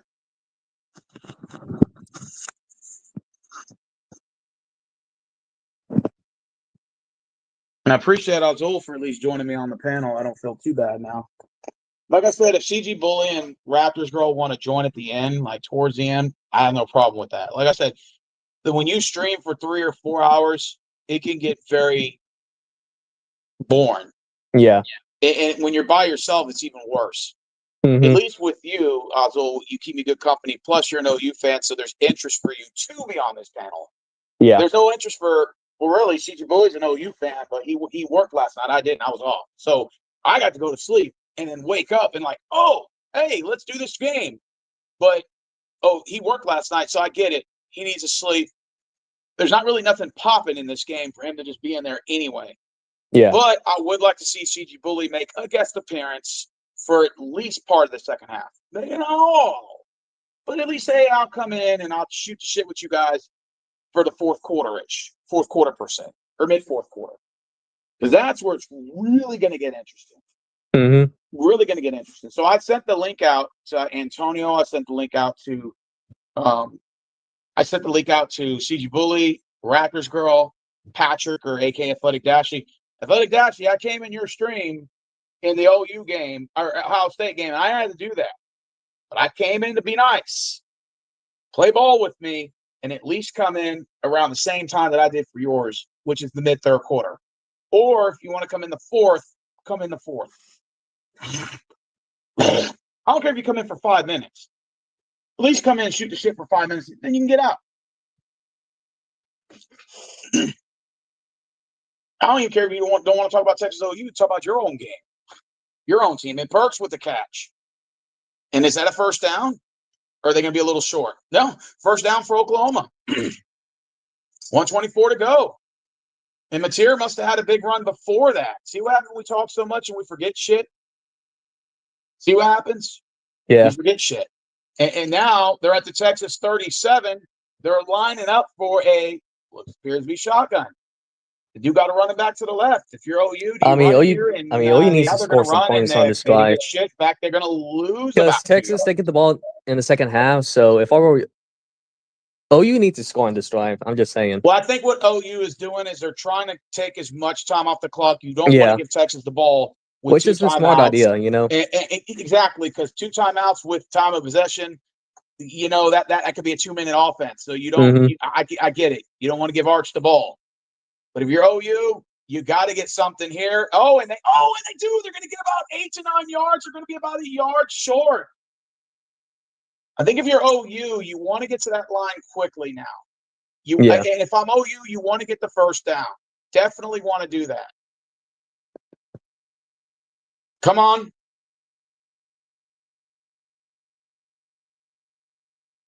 You got to get something. Mm-hmm.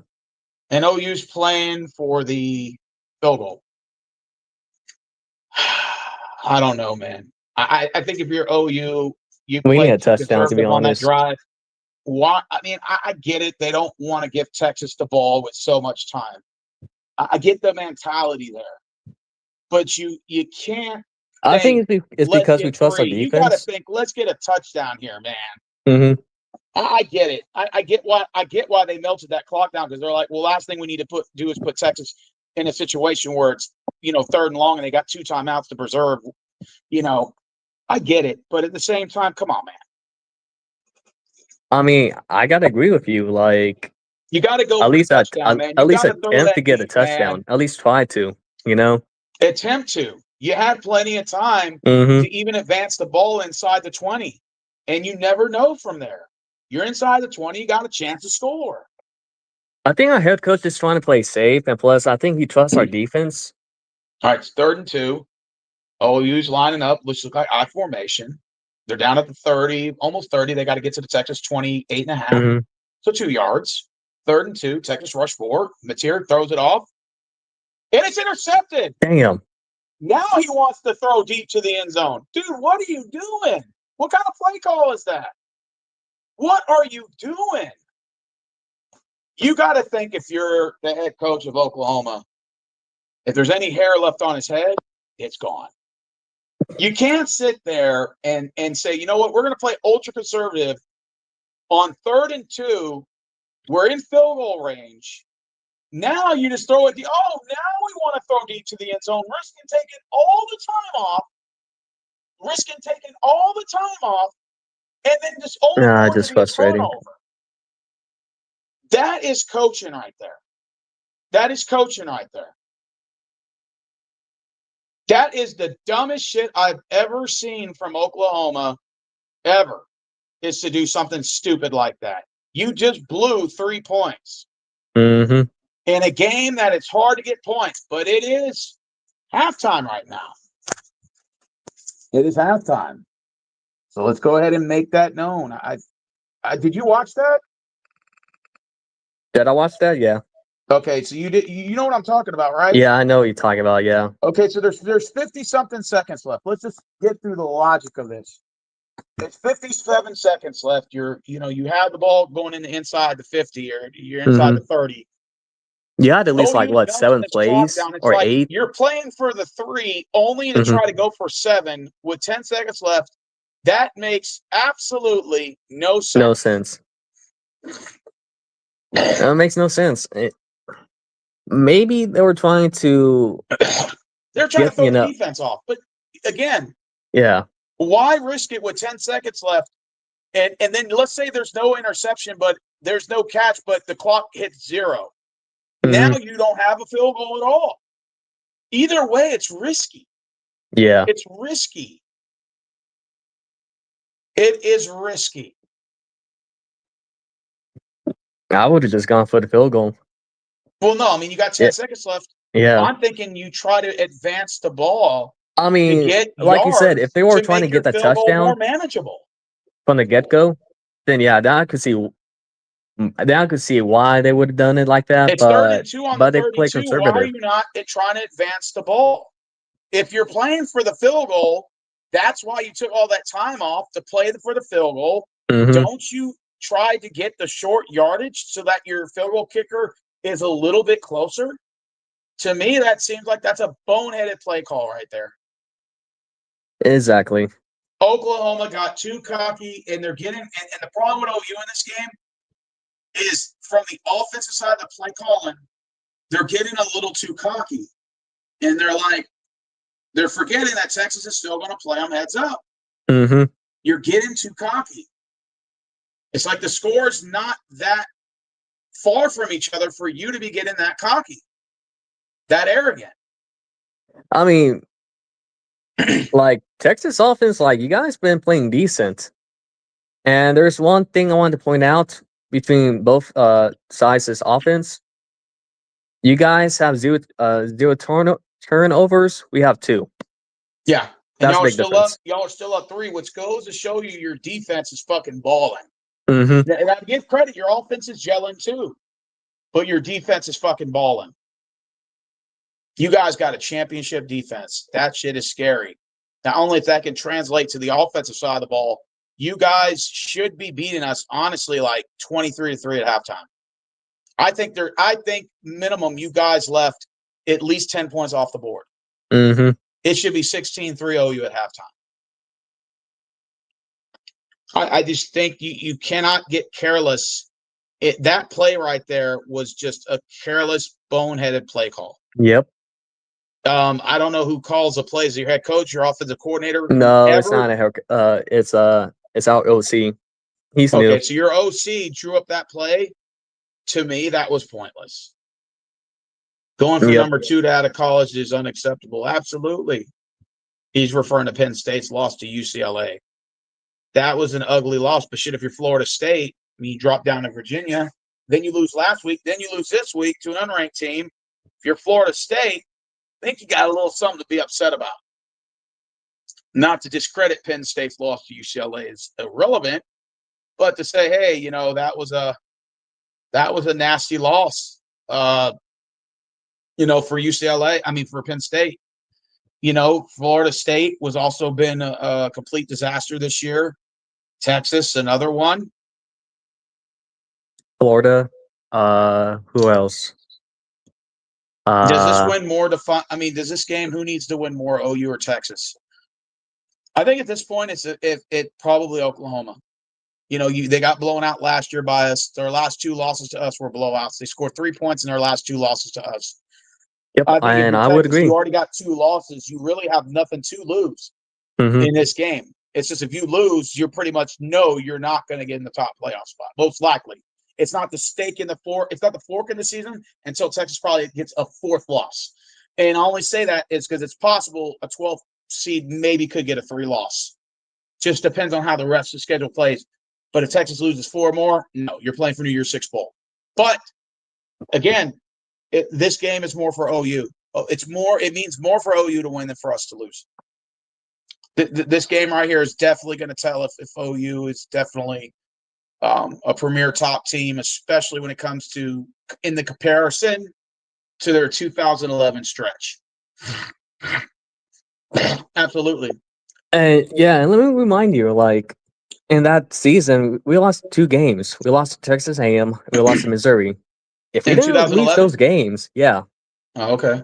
if we didn't lose those games, we couldn't went to the championship National that championship. season. Yeah, but everybody talks about the 2011 Oklahoma Sooners. Everybody and their mama, even Longhorns fans have been talking about it. Every time when OU has a good season, they're comparing them to 2011. I think this year's probably the closest. Now, can 2025 OU beat 2011? That's, debate in itself. But if you want to do comparison talk, 2025 Oklahoma is the closest. No hands down. Mm-hmm. With no disrespect to Baker Mayfield. Because I think he had a phenomenal run with 2 years in the playoffs with the OU team that had no defense. That was all predicated on offense. Yep.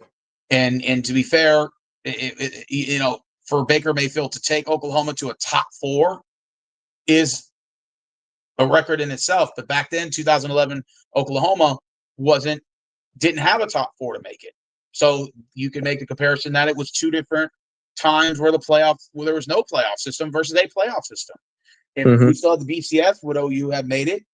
The years Baker Mayfield and both years, probably not. Because OU came in as number 4 both years? Yeah. Yeah, so they probably wouldn't have got in. So, we're kind of comparing a little apples to oranges there. But again, to be fair, Baker Mayfield's best win was against Ohio State, right? Yep. And that was one where he stuck the flag in the middle of the field. Yep. You know? Right? Didn't he stick the flag in the middle of the field? Yep, he sure did. All right. And remember that OU Georgia game in the Rose Bowl? Yeah. If we even had like, if our defense even had like a pulse in them and just made like one stop, we could have went to the championship and faced against Alabama. Okay. Like I said, now they actually have a career, a playoff path. They should have did a playoffs 30 years ago. I remember I was watching the 1994 game because I watch a lot of classic football games from back then. I watched the 94 game against OU and Texas game. The game they call Fort Tough, where OU was stopped, I think, on the 1 yard line, and that won the game for the Longhorns. And anyways, that game, I heard the announcer saying in 10 years they're probably going to be a college playoff. And I was like, wow, how that aged fast. Really? It's like they didn't have a playoffs until 2014. That's interesting. 20 years later. Yeah. And announcers were talking about that. See, these games right here are the reason why they should have a college playoff. And they were like, probably 10 years we may see that. I'm like, damn, that's amazing. You know, to have those conversations, to have those talks. They should have had a playoff 30 years ago, 40 years ago. That should have been. But of course, you know, college football is the very last school or the last, you know, business, whatever you want to call it, to always wait till the last minute besides baseball.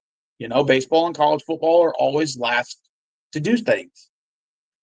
I think this college playoff last year proved that they should have done this a long time ago. Yeah. And I honestly think that it wouldn't. And to be honest, I didn't see why didn't they start to begin with, because don't like Division 2 and Division 3, don't they have playoffs as well? No, they have a top 16. Top 16? Oh, wow. I didn't know that. Their playoff system's top 16. I think now there's so much money on the table. There's so much popularity in college football. I would say even greater than the NFL in certain cases. I think, you know, because at the end of the day, college realizes they're a business. They can say all they want about scholarships and all this. They're a business. It's a business. I think at this point, it wouldn't shock me by 2030 if college football expands to 16. 16. There's too much money, too much popularity. And really what this does is this helps a lot of schools recruit. Because back then, if only the top 2 get in, then only 10 schools can recruit. Now, if you have 16, that means 30 schools, 35 schools possibly might start having opportunities to get players to come to their school. Hey, do you want an opportunity to make the playoffs? We're only a couple of steps out the way. And you might take that chance to go to a Division 3 school, Division 2, or a Memphis in Division 1. You might have those opportunities that those schools didn't get in the past because they only led in the top 2. Well, who's always in the top 2? Bama, Georgia, Texas, OU, USC, Notre Dame. It's always like the same 10 schools. So now with playoff expansion, you now open that door up more. You know, is there going to be SEC bias? Sure. You're going to see more SEC teams in. That's never going to go away. They have a contract with Disney. Well. I get it. That's a whole nother argument stuff. Notre Dame has no contract. They have a contract with NBC. So Notre Dame, it does not benefit Notre Dame to join a conference, even though I think they're cheating because they're not joining the conference because they get to pick their opponents who they get to play. And I think that's bullshit. But again, there's contracts, there's favoritism. Texas, you know, the SEC network for the longest time. I mean, or the what would they call it? The Big 12 network for Texas. They had their own network, the Longhorn network. They benefited off of it. And that's what was the issues with the Big 12 going on at the time. I think now, you know, there's just so much money. You know, players making NIL deals they can make money on the side before they even go to the NFL. I think that if you're college football, you'd have to be foolish not to expand it to 16. I think it's a matter of time. I think it's just too popular. The pressure is going to be on them. Don't be surprised by 2030 if you see a top 16. Go ahead, Azul. I was about to say, like, I kind of agree with your points. Yeah. I mean, like how you mentioned, like back in the day, like To be honest, like back in the day, you see teams like Boise State in the 2000s. Yeah, dominating, but never could Yeah. make the big game. Yeah, And same thing with TCU back in that time period as well. Oh yeah, remember the year before the college playoff even started? That's UCF. what sparked that conversation because again, Baylor and TCU were at the top and didn't even make the championship game, Mm-hmm. and everybody made the argument that they should have gotten in. Yeah. And I think that's what even made it spark more. And that year, who was playing for them? Robert Griffin III was on Baylor at the time. And that's what sparked up this whole argument about when are we actually going to have a path to a college championship. I still don't think we're at that path, but I think we're a little bit closer towards it. I think at the end of the day, if you win your conference, you should make the tournament. You should make some sort of tournament playoff. Yeah. And even with the 14 playoffs, like in 2017, like you also got UCF, who was ranked number 5. Yeah. Which also sparked the debate, like, hey, like, should we expand the playoffs to 12 teams? I mean, well, obviously they've done that now, but they should have done this a long time ago. Yeah, it's really the issue, and I think they could do better. I think we could do a top 16. I think we could even do a top 25. If you win your conference and you're ranked in the top 25, and you win your 9, I think there's 9 conferences or 11. I keep forgetting. You win your conference, you should get in. That's 9 to 11 divisions, I believe, right? There's 11 divisions or something like that. Okay, I'll count the divisions right now. Let me see how many divisions there are. I think there's 9 conferences, if I'm correct. You got the American Conference, the Atlantic Coast, the Big 12, Big 10, Conference USA, Mid-American Conference, Mountain West 7, Pac-12 8, Southeast Does 9. Does the Pac-12 still exist? Sun Belt Conference 10. Okay, so if you count independents in the Pac, they probably need to get rid of those, and that would make it 10. Mm-hmm. So you win your conference of 10. You're in the playoffs, and they do at-large bids for the remaining spots. Expand college playoffs to 25. You're ranked in the top 25. You're in the damn hunt. They give the top 7 seeds a first-round bye. They have 8 through 16 open for round 2 to pair up with the 7 to make it 16. So you go from 25 to 16 with the top 7 having a first-round bye. To me, that sounds more legit. It makes more sense. Yeah. I think the reason why they didn't want it to be a playoffs to begin with, because you got the bowl games. And let's not forget, like, those bowl games, they make a lot of money as well. You want to talk about? But they don't really matter. They don't really have any meaning. Could you imagine how much more those bowl games would matter if they actually meant something? So what that means is if you got 25 teams in the playoffs, that means there's 24 bowl games. You got currently 40 bowl games, or 42. Now, instead of just it being 11 bowl games that matter, you now have expanded it to 24 bowl games that matter. You know how much, oh my God. Just imagine the bets and the betting odds and the amount of snakes that come out of everybody for them 24 bowl games. Yep. And then you can start those bowl games, around Christmas or even before Christmas and push it out all the way to January. And all those games have some sort of meaning. Bro, I'm telling you, that means if all the bowl games mattered, or most of them, then bowl season actually has a definitive meaning because they're all playoff semifinal sites. Bro, that means I would watch the Pizza Hut Bowl because the Pizza Hut Bowl would be part of the fucking playoffs. You would watch the NASDAQ Bowl or whatever you'd watch the Popeyes Bowl because they all would have some sort of definitive meaning. Be semifinal. I love it. And even your New Year's Six bowl games have definitive meaning. They could be playoff sites, playoff rounds. I love it. I think that if college football really wanted to bank off this, top 25 where it's at. But if you just want to say, well, we don't want too many teams. Okay, 16 I think is where it should be. Yeah. 16 I think is the sweet spot. The sweet spot where it should be at. Yeah. Sorry, I'm adding excitement to this talk, man. No, you're good. Nick. You're good. I mean, I agree with you on this topic. And I'm with you. I don't know why they didn't have the playoffs to begin with. Yeah, as a football fan, I fucking love it. If you're a college player, yeah, you might have your your little disagreements with it. You might have, but Rose, you're not the one out there that having to catch the football. I'm like, okay, but you're the one that can get paid now on contracts and UIL deals. Yep. And then maybe college football can put them on some sort of payroll. Uh-oh. No way. CG Bully in the house. Boom. What's going on, man? I guess I got up on halftime. Bro, I didn't expect to see you in until I just told Abdul, he said, where are the other guys at? I said, CG Bully coming in the fourth. Raptors Girl coming in the fourth.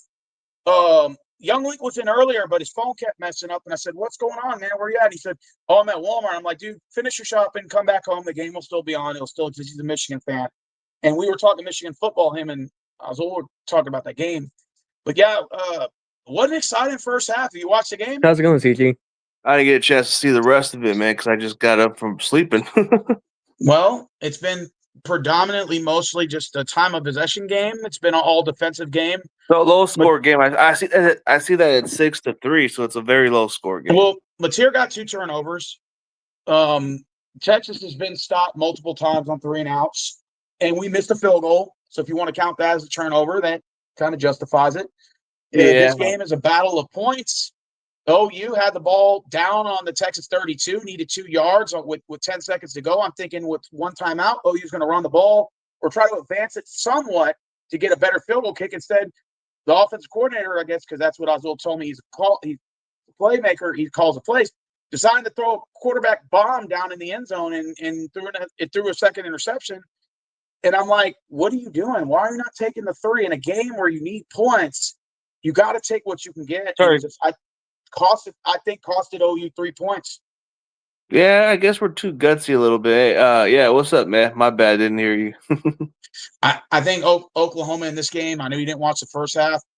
I didn't get a chance to watch the rest of it because I just got up from asleep. Can you hear me? Yeah, I can hear you. Okay. I think Oklahoma's getting too gutsy in this game. You guys left, I think, 10 points on the board. You should easily be up 16-3. Yeah, maybe we're just trying too hard, I guess. Y'all's deep. Okay, CG Bully, let me ask you this question. Am I wrong for comparing OU's 2025 roster to the 2011 roster of y'all's?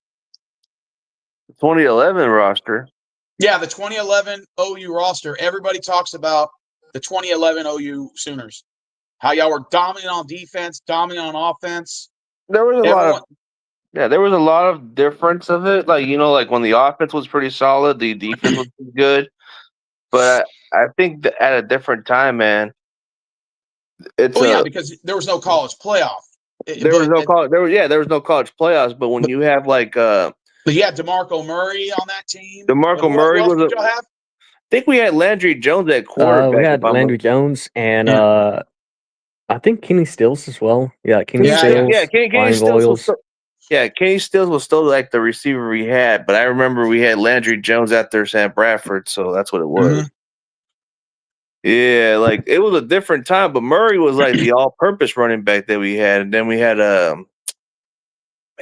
this. You said like from 2000. Okay, let me go ahead and read y'all the roster for Oklahoma. I think I remember the roster was a little way different. I don't know. I think Blake Bell was like our backup quarterback, if I'm mistaken. Then he had to switch up the tight end eventually, if I'm mistaken. Okay. Landry Jones was starting quarterback with Drew Allen as the backup. Fullback, I had Trey Millard. He was a sophomore Trey running Millard, back. Yeah, that guy. He was a solid player. Yeah, that was the fullback that the Niners drafted too. Like in the y'all had round. Brennan Clay at running back, Roy Finch, Dominic Whaley, and Jonathan Miller. And wide receivers, you had Ryan Boyles, Kenny Stills, and Josh Cooper. Oh yeah, tight end Ryan James Boyles. Hanna, and then left tackle Donald Stevenson, and then left guard you had Gabe Ilkerd. Center, you had Ben Haburn. Right guard, you had Tyler Evans, and you had Jarvis Jones at right tackle. Oh, yeah, that's pretty accurate from the rosters I saw. I remember. Here's the defense. You had Ronell Lewis, The defensive end, linebacker, yeah, that was a Yep. DN or the linebacker, if I'm mistaken. Yeah, the one that went to defensive tackle. Y'all had Casey Walker and Stacy McGee. Middle Stacy linebacker, McGee. Yeah, he was with the Austin Rams. Box. Weak side linebacker, Travis Lewis. Nickelback, y'all had Tony Jefferson. Cornerback, y'all had DeMontre Hurst and Jamie Fleming. We had a solid secondary. No, it Javon was a Harris solid at group. It strong was a pretty safety, solid and group. Right Sam there. Proctor at free safety. Yeah, I mean, it was a solid crew, but Austin Box was somebody who passed away eventually, right? But he was the one guy that played he a passed lot. away? I think so, because they had a tribute Yeah, I think about he him. died in 2012, I believe. Oh, Yeah, that's so but he sad. was a contribute on he was a contribute on special teams, and he was like a solid linebacker for that run. But yeah, he knows what I'm talking about, right? Yep. Yeah, man. Like Man, there was a y'all's different. y'all's defense is swarming all over us. It's already second down. Archie Manning had to dish it off from taking a sack. Wow. Yeah, dude. There's the crazy part about your quarterback is, man, he's getting a lot of the hype because of the lineage, man, or else he wouldn't Well, have been. because of the name, the man and name. That's what it is. You don't see John Mitzier getting mentioned on that conversation. Nope. Of course. But I was giving him his flowers. I said, I told Azul back in week 1, who's that kid y'all got from Washington State? Oh, that's Matira. I said, that dude's a fucking beast. Yeah, he was. I don't know. I mean, I guess he transferred just from Washington State or something. But yeah, he was one of those transfer quarterbacks that we got from the portal. Well, check this out. The first meeting of Texas and OU was October 10th, 1900. The last game played in Norman was in 1922. The largest victory ever was in 2003. Oklahoma won 65-13. Texas leads the all-time series 64-51-5. We've met a total of 120 times. This officially makes the 121st time in our 125-year rivalry. The last tie was in 1996. That was the last tie. And since 2000, Oklahoma has owned the series 17-8. Hard because most of the time we beat you guys throughout when we had throughout the series we would always run the Big 12. Yeah, absolutely. Yeah, like the one series that we actually owned the most is Oklahoma State, man. We've always beat the crap out of them. Yep. But you guys were probably like mostly the one that dominated us. But throughout, like you even said, throughout the last 20 years, we've been like winning you guys over that. Like, which series we own the most, but it's crazy is like we haven't played Alabama the most, but we've actually beat them the most. Really? Yeah, is it like a record like 4-1?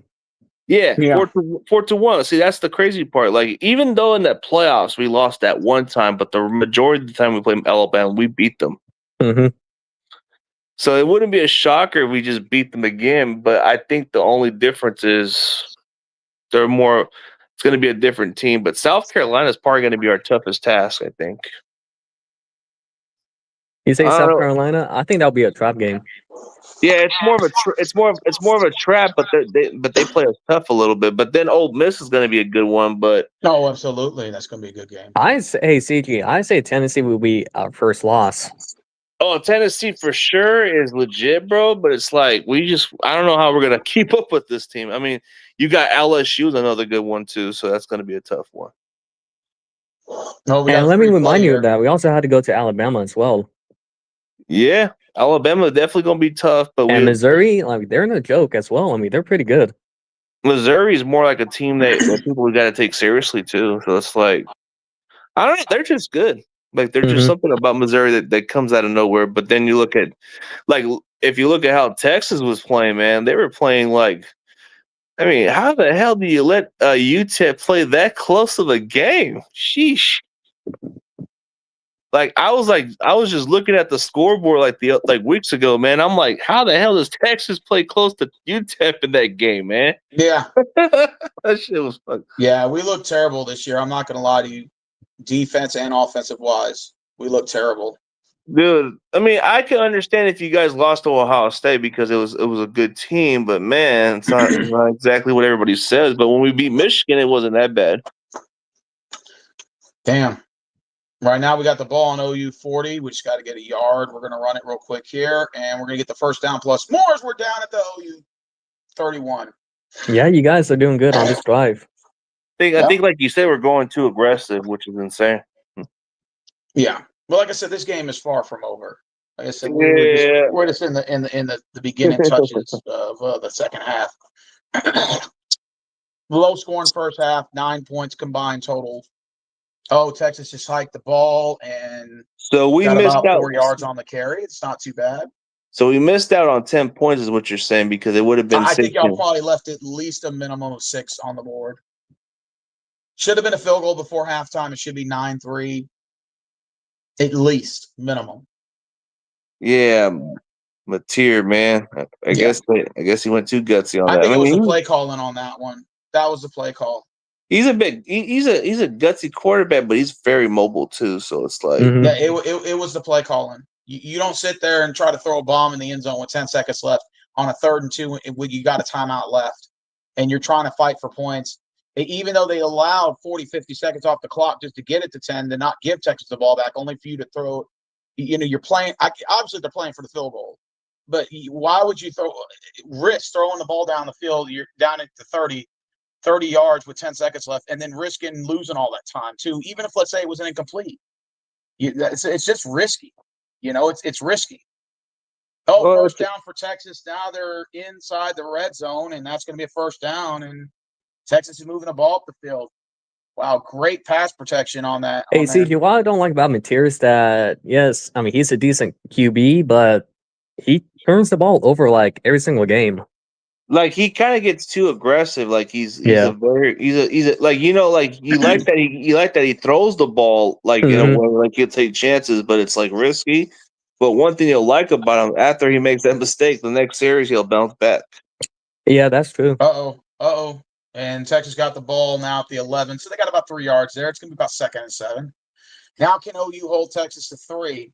Can the defense hold them to 3? And that's going to be defense held them to 3 the last time. Remember on goal line? They did it last time. Can they do it again? Can they repeat that performance? Texas got the ball at the 11. It's 2nd and 7. We're now at 8.5 minutes to go. I don't know if OU came on the field yet in the second half yet. No, the second half just barely started. No, it's 8 minutes left. Hey, 8 minutes in the second. In the second quarter, I meant. So you put the halftime score where it's just right there. Oh, and Texas just lost a yard or 2 on that play. It's going to be now 3rd down and 8. Oof. Did connect it on the pass, but he's going to lose about a yard. So now it's going to back up to about the 12. Could have been more. He could have lost more yards. But so 3rd down and 8, huh? Yeah. Hey, you put the halftime score, dude. Yeah. I got to change it. It's still 6-3, but there was no update on the score yet, so there's no reason to update it as of right now. Yeah. Now, of course, Texas kicks the field goal here up at 6-6, 3rd quarter with whatever time is left. It's just right now, there's no score update, so I'm not going to change it. Touchdown! Yes! Wide open in the back, and that's going to go to DeAndre Moore Jr. was wide open in the back.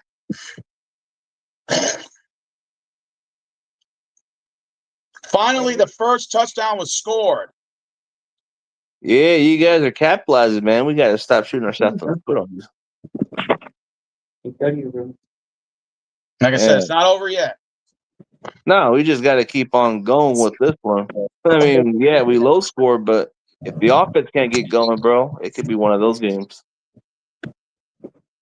The one thing about Oklahoma's offense this year, man, they're not like quite like the running game just isn't quite all that great, bro. That's what's his name was just saying, Azul. Dude, it's just the running game. It's like, you're not getting the explosive run plays, but the passing game is good. It's just our quarterback is too aggressive and take too many turnovers. Like that's the only difference.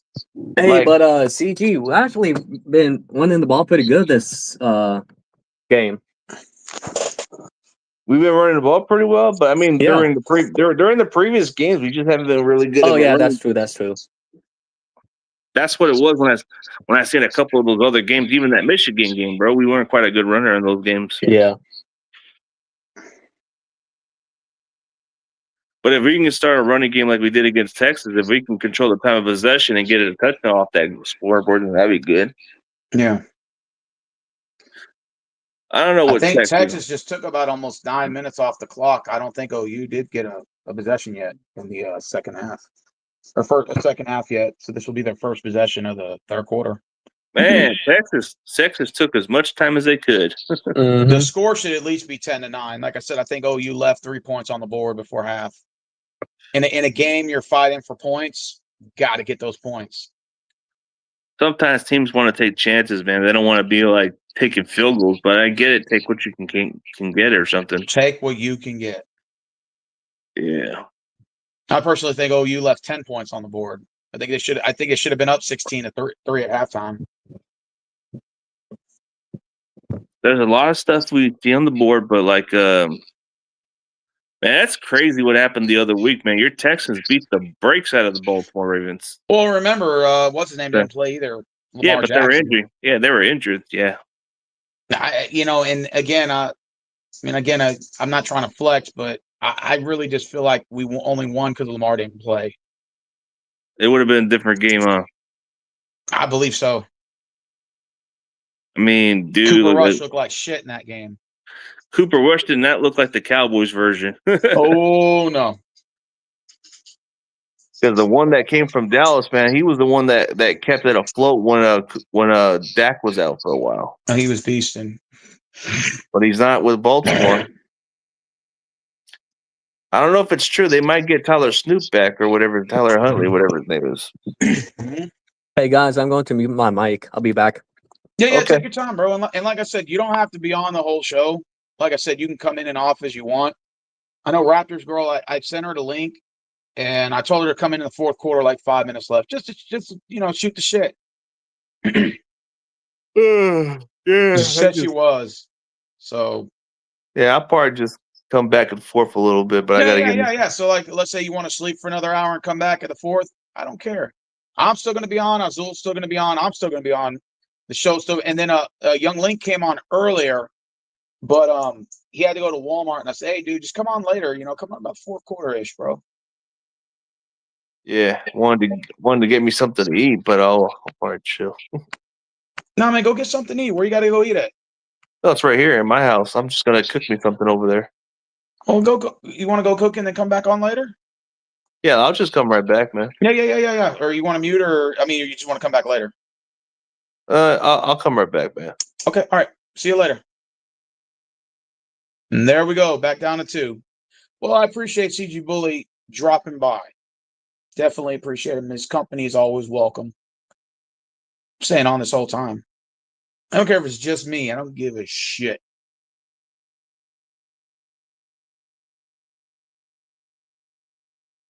Texas State Fair.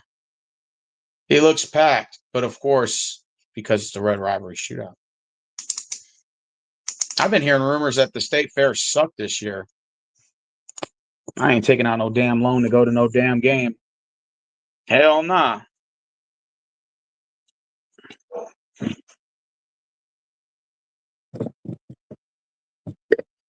I'm back. Yeah, CG Bully went to go make something to eat. He said he'll come back on later. Okay. So it's back down to me and you. Hey man, I appreciate people for dropping by. Like I said, I told CG Bully earlier, you're not committed to stay on the whole time, bro. If you gotta do something, you gotta do something. I'm glad you stopped by and chimed in. Hey, I mean, anytime, I don't mind being on stream. Hey, look, Cameron Jefferson, I'm officially going to the Cowboys at Raiders game on November 17th, Monday Night Football. Lucky you. Lucky you. So on this drive, I'm interested to see if we could respond back with a touchdown. I think OU will. At least a field goal. Yeah. Like I said, I think y'all left 3 points on the board. We'll see what Mateer does on the offensive side of the ball. Mm-hmm. It's 10-6, 7 minutes to go. It can go either way. Yep. Yeah. Hey, what was my prediction about on this game from last week on the last stream we did? Was it like 14-7?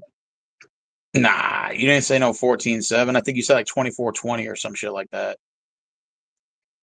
Oh wait, I think I made two predictions. If Material was to play, it was like 24 to I think it was 28-14. Yeah, So yeah, if something like that. Yeah, I had to go Hawkins back would and be look like at it, but 21-14, I believe. I predicted the score to be in the 20s. We still got a long wait to go. It's barely 10-6. Yeah. This is our 121st meeting. Can you believe this shit? Mm-hmm.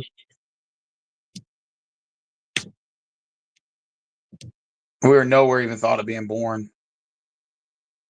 Nope. This game has been playing for over a century now. It's crazy. 125-year rivalry, and it'll still be there when we die. Mm-hmm. I didn't know Austin Box passed away. Yeah, I think he died in May, I believe, Damn. in 2012. Let me see. I'll type it in right now. Austin Yeah, I think he died of Box. overdosing. Let's see. It was a sad Yeah, he died situation. May 19th, 2011. Oh, 2011? Shortly after the season. Oh, He wait, died yeah. from what happened to Austin Box. Paramedics found former linebacker unconscious in El Reno, Oklahoma. In May 19, 2011, was flown to Oklahoma City Hospital, where he was pronounced dead at 22. Fresh off his junior season with OU. Big 12 championship and Fiesta Bowl crown. Oh, yeah, I think I remember that the following season that each starting play on the defensive side wear his jersey to honor him. It said 10 years after he accidental overdosed on prescription painkillers. They called it an accidental overdose, but for some reason, I don't believe it was accidental. I think the problem is you get too addicted. You get addicted to the medication you take. That's why it's very. So what I want to use, got to be very careful about prescription meds. It's easy to get hooked on that shit. Material almost threw an interception there. Did you took those? Yeah, Why? it would have been a pick six, but our guy dropped it. McDonald dropped it. You said you was six there. We fake the run. Material's going to run. He's going to get about 5 yards on the carry. Yeah. This is going to be a 3rd and 5, manageable. You got to be careful. You got to stop playing conservative. I think we're playing scared, to be honest. It looks like y'all are playing too conservative. Y'all got to start playing a little bit more aggressive. All right, y'all are doing a little check down here on 3rd and 5.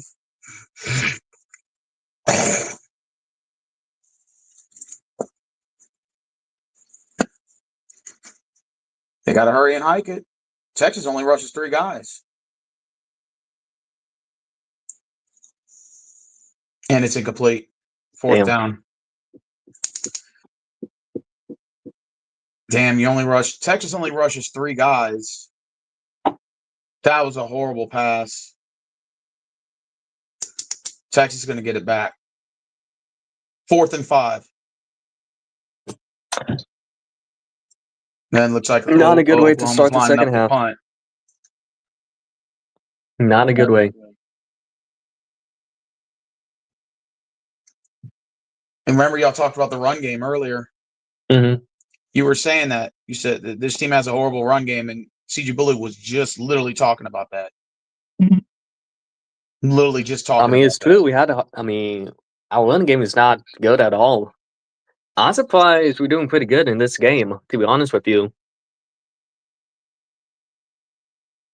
Oh, it looks like there's a fight on the field.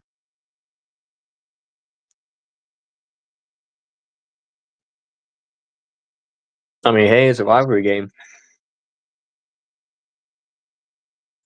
It is. It's where players are going to start chomping at it. LTG bully, Raptors girl, and fucking Young Link jumping here in the fourth quarter with like 5 minutes left. Just jump right in. So you guys got the ball like within like the 11-yard line, 12. Mm-hmm. It's officially been 2 hours that I've been streaming. Holy shit.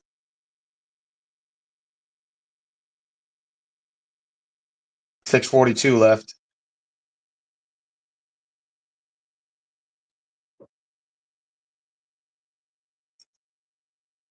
That penalty's on us for unsportsmanlike conduct. That helps y'all out big time right there. Yeah, and hurts you guys a lot. That's going to back us up 15 more yards. Oh shit! half I the mean, we might distance, have a maybe. safety. We have a Well, we were down, I think, at the 11. So it may go half the distance, I think, here.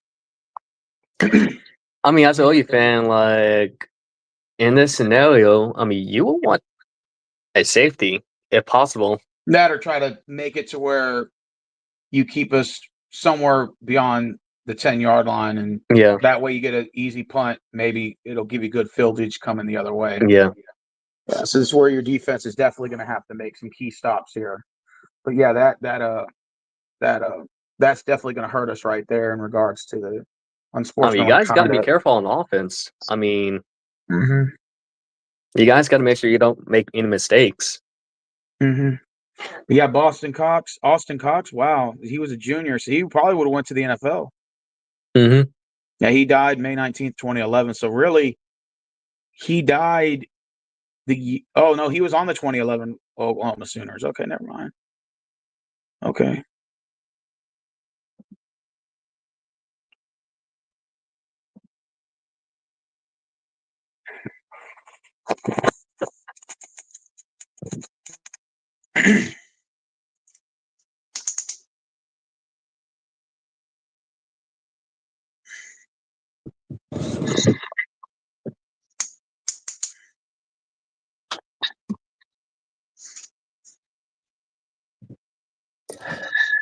So you were saying about maybe it was up to you. Maybe move the game to like November.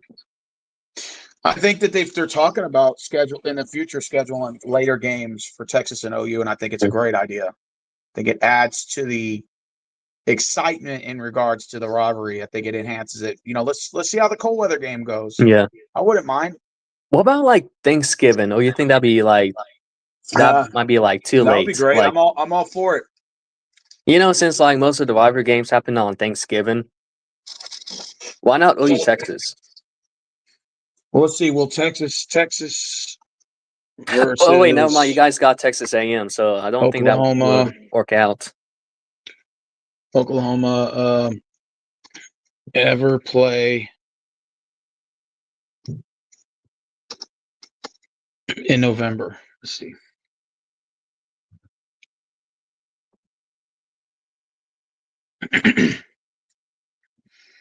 It said in 1907 we played November 15th. November 15th. Oh, okay. Yeah. Actually, I don't mind that. But it's saying in the future it's possible that we might play in November. I'm all for it. I'm all for seeing how it would be like playing in a November game.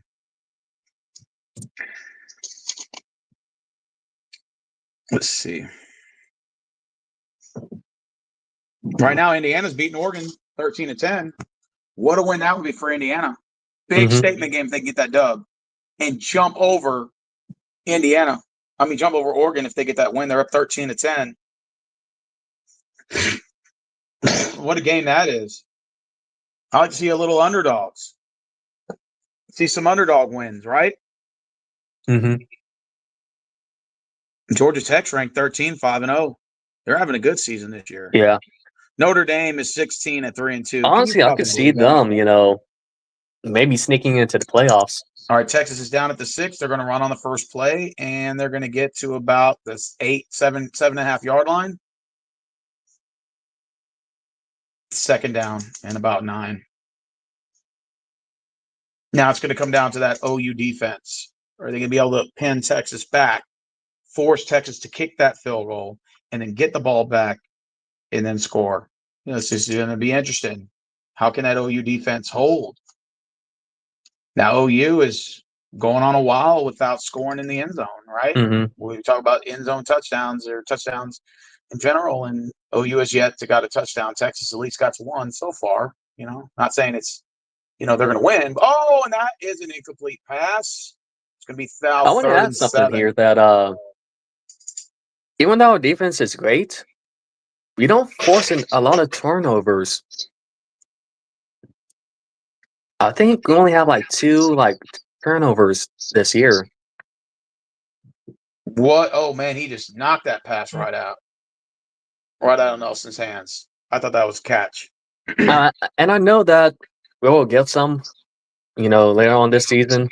It's 3rd and 7. I'm surprised we don't even have at least 1 in this game. Y'all have 2 turnovers in this game. You got 2 INTs. No, force. Oh. Yeah. Uh-oh. Oh, shit. Is that a catch? First down. Yes. Damn. Livingstone with a catch. Yes. That's what I'm talking about. Dude, and the rush was coming in on Manning. What a catch. Livingstone with the catch. He got 1 foot in. That's all that matters. Secured. First down, Longhorns. What a catch. We're down our own 29 now. We got about 3 yards on the play, 2nd and 7. 10-6, Texas. I mean, you guys. Texas offense has been playing good this game. You've been falling apart. I will give you guys credit for that. We're entering under 5 minutes to go, bro. Mm-hmm. In the 3rd. It is now 4 minutes and 50-second mark. Texas got the ball down on their own 32. It's going to be 2nd and 7. And they fake the handoff, and they're going to throw that away. There was no receiver there. They're calling for intentional grounding. Is that going to be intentional grounding on Arch? No, I hope so. I hope not. Oh, wait, hold on. We got somebody in here. Dashy. What a surprise. I'll probably pop in there for about 10 minutes. Yeah, you don't have to stay on that long, bro. It's good to see you. How'd you feel about your How's it OSU going, win? Daphne? How's it feel? I'm feeling all right. I just was able to calm down, able to eat some dinner and stuff. Okay, that's cool.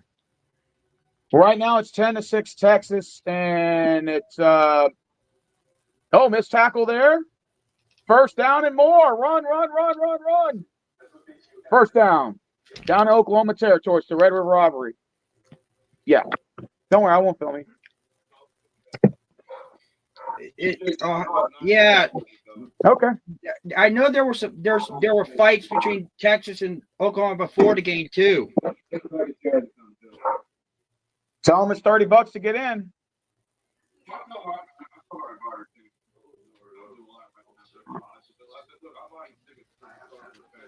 Okay. Okay. All right. Right now, Texas got the ball on the 49-yard line.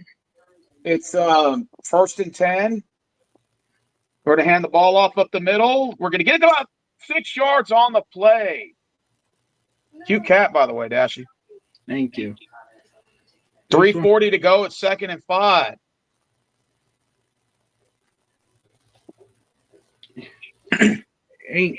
You're Oklahoma. You don't want to lose this game. You're ranked 6 going into it. Texas runs the ball. They get about a yard or 2. It's going to be about 3rd and 3.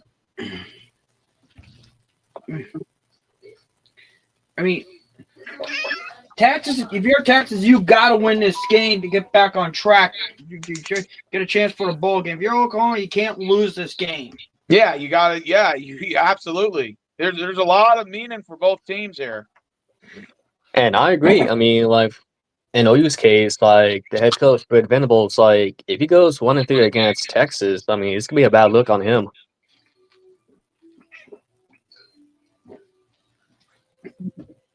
Oh, Yeah. Texas fakes the run, and Archie goes down, and that's going to go down to the 35. And it's a first down on OU 35 as the time continues to tick in the third quarter. We are now down to 2.5 minutes. Yeah, hopefully I get to relax. I mean, if I were a tomorrow. Texas fan, this is the kind of game I wanted. And let me tell you why. You taking the offense is eating up the clock. All right. A lot. Which therefore is tiring out OU's defense and at the same time taking the ball away from of OU's offense. So how's that benefiting you? No, I say if I were a Texas fan. Oh, well, obviously, of course. But I mean, if you're OU, you're going to need some stops. Yeah. And we just lost another 6 yards. Third down and 19. OU got a big stop there. Wow, on a screen pass, and we lost 6 yards as we're now entering a minute and a half. Not only did we lose yards, but we're now out of field goal range. We're down back at the OU's 44.5-yard line, 3rd and 19. What a stop there for Oklahoma. Second half yards, Big time. 126 for Texas, only 5 for the Sooners. Sooners are going to need some sort of offensive output if they get the stoppage here, you know? USF, they're pretty good this year. They just won 63-36 last night over North Texas. Oh, shit. Texas got the catch, but they're down at the 30. They're going to be about 4 or 5 yards short. 1 minute to go. Does Texas go for it here? What does Sark do? Does he call for is he going for it? Or is he – no, he's going to line up for a field goal. If you're OU, what you do here is you don't go off sides. You do not do that. You're Texas, you don't miss because you miss. Now you just gave them the ball in good fieldage. They would have the ball around the Texas 30 or their own 39. Mm-hmm. Let's see, the field goal's up. And it's good. It is now 13-6. I mean, if you're OU, 13-6. A touchdown ties the game. Touchdown. Could be worse, right? All right, 13-6. I'm just going to put third.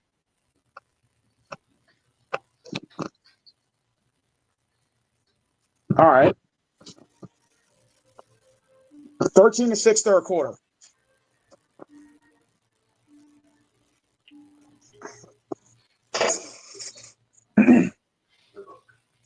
Like I said, I think for OSU, man, y'all got an easy win against Wisconsin next week. There's no reason for you, Dashy, to even do a video. Yeah, I was not going to do a video stream at all next week. Yeah, you might as well just take off, unless you're going to do one for the Bengals game. I was planning on doing one for the Bengals game regardless because we got the Packers tomorrow, and then we got a short week to follow against Pittsburgh on Thursday night. Oh, yeah. So really on Sunday, you wouldn't even be streaming then this next weekend coming up. Yeah. Yeah. Okay.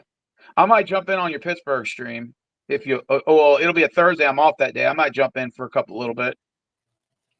Yeah, but the problem is I had a schedule for OBS. Oh, okay.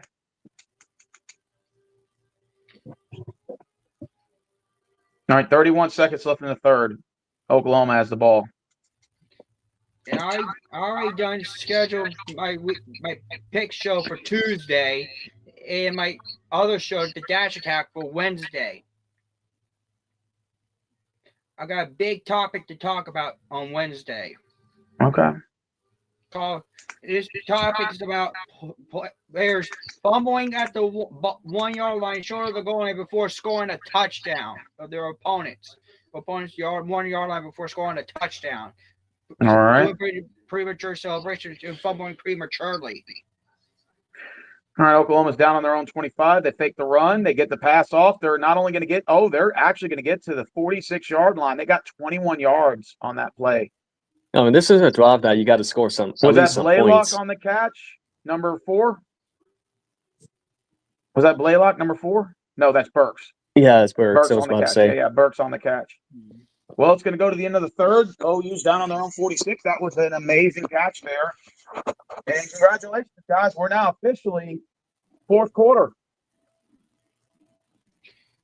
I mean, I do got a game stream tomorrow, but I'll start my day tomorrow. Hate watching my division rivals because the Steelers host the Browns, and I'll hate watch that because how much I hated Pittsburgh Steelers.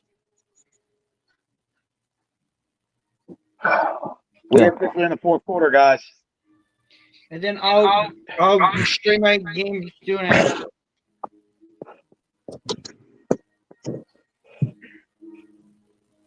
Give me a second.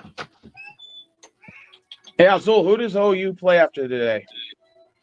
After this game, South Carolina. Oh, okay. At South Carolina. Let me see. So I mean, I think it'll be a trap game for us, but I think we might, win that game barely. Well, if y'all barely make it out of this game against us, man, Yeah. y'all got to go back to the drawing So board. I'm not worried about next week. That's what I know. I mean, I'm worried about this game. I predict OU's I going to score on mean, this if we drive. lose this game, it would suck, but it doesn't mean we're not out of the picture of the playoffs. No, of course not. I think OU scores on this drive. I think you're looking at a tied game. Mm-hmm. I think he's going to get really, really good after this. Give me a You got to score a second. touchdown here, to be honest. I don't want to see another damn overtime. No overtime for me. Nope.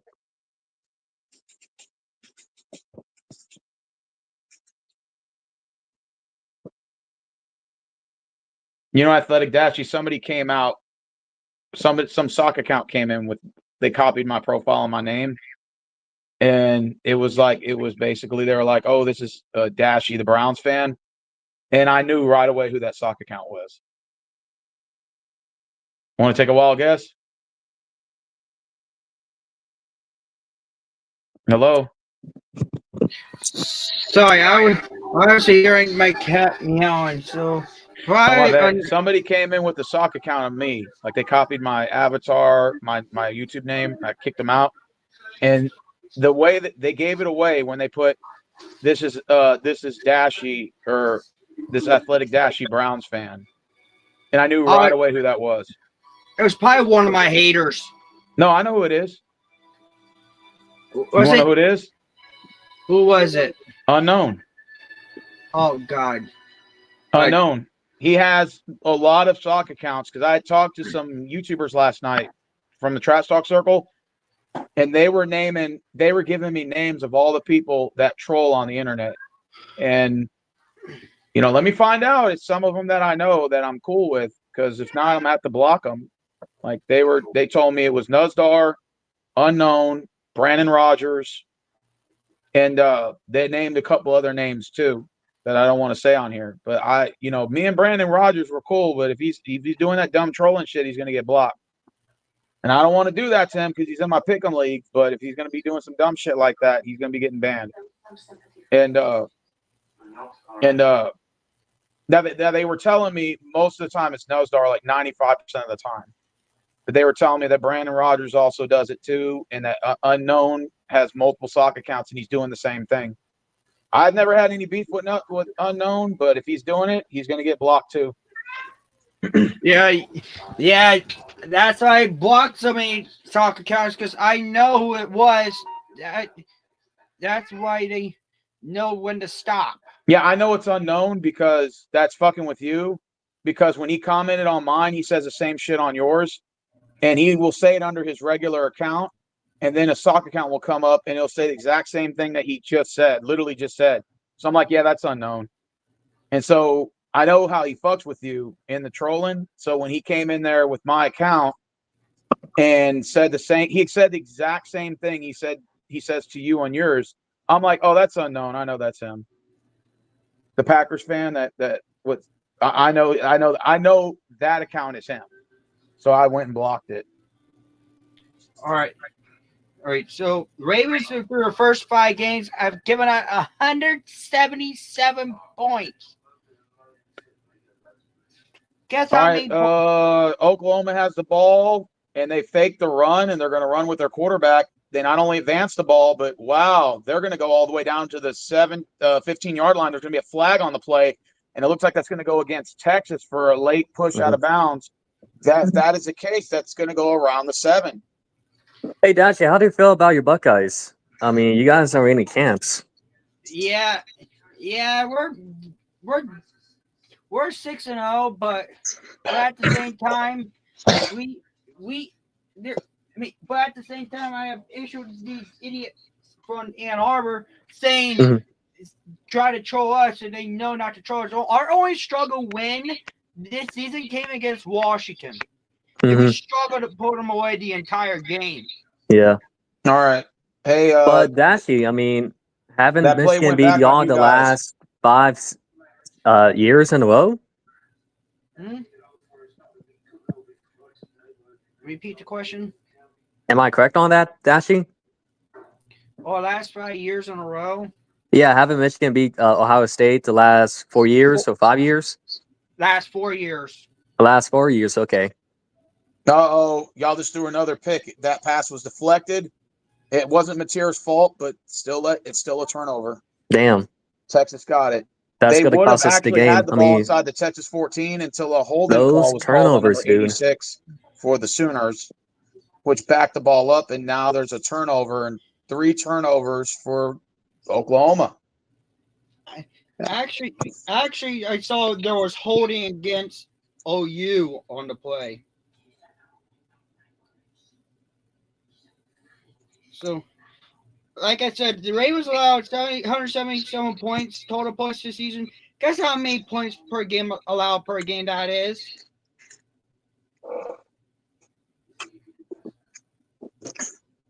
I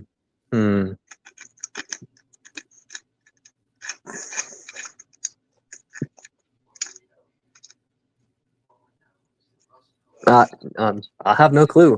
What is it, Dashy? 35.4 points allowed per game allowed by the Ravens scoring defense. Oh, wow. We got a Texas player down. Second down. Trey Wingo confirmed what I said. Ravens scoring defense is the worst scoring defense in the league. And like I said, Steven, you guys were playing the worst scoring defense last week. Who? You guys. Okay. You put 44 up on them. Bills put 41 on them in week 1. Lions put up 38 in week 3. And then Lions the Chiefs put up 37. And the Ravens only lost 17 in week 2. That's 177 points. That's 35.4 points allowed per game by the Ravens scoring defense.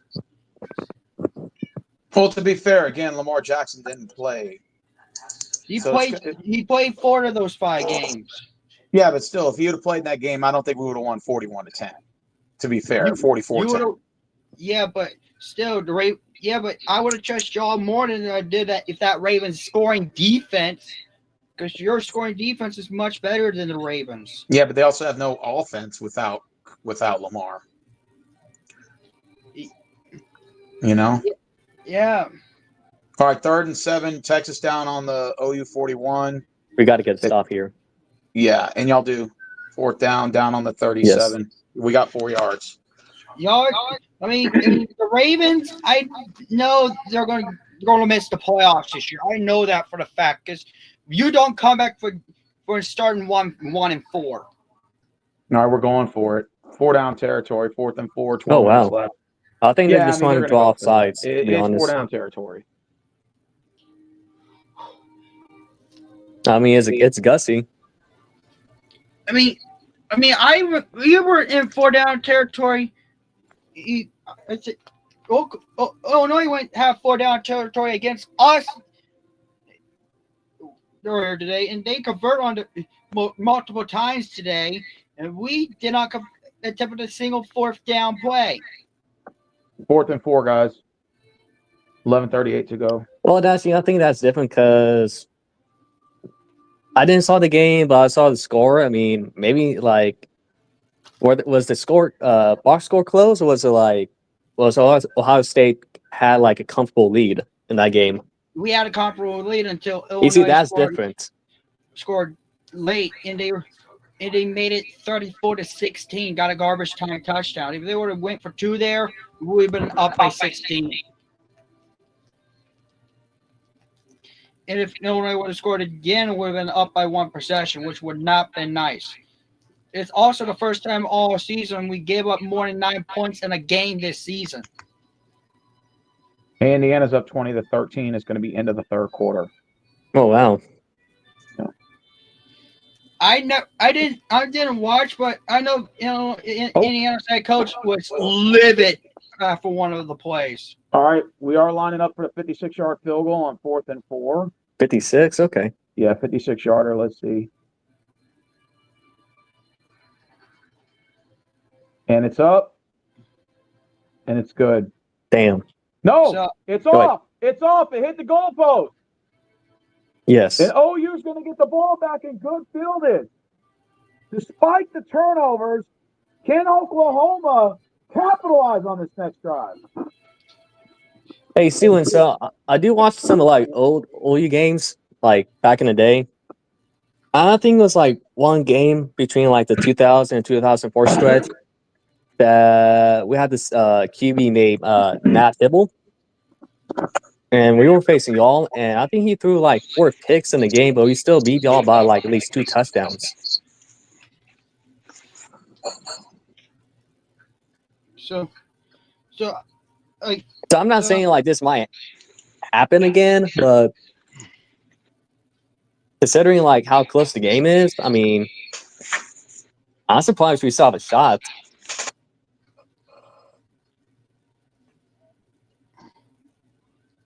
I gotta get going. So, you take care and.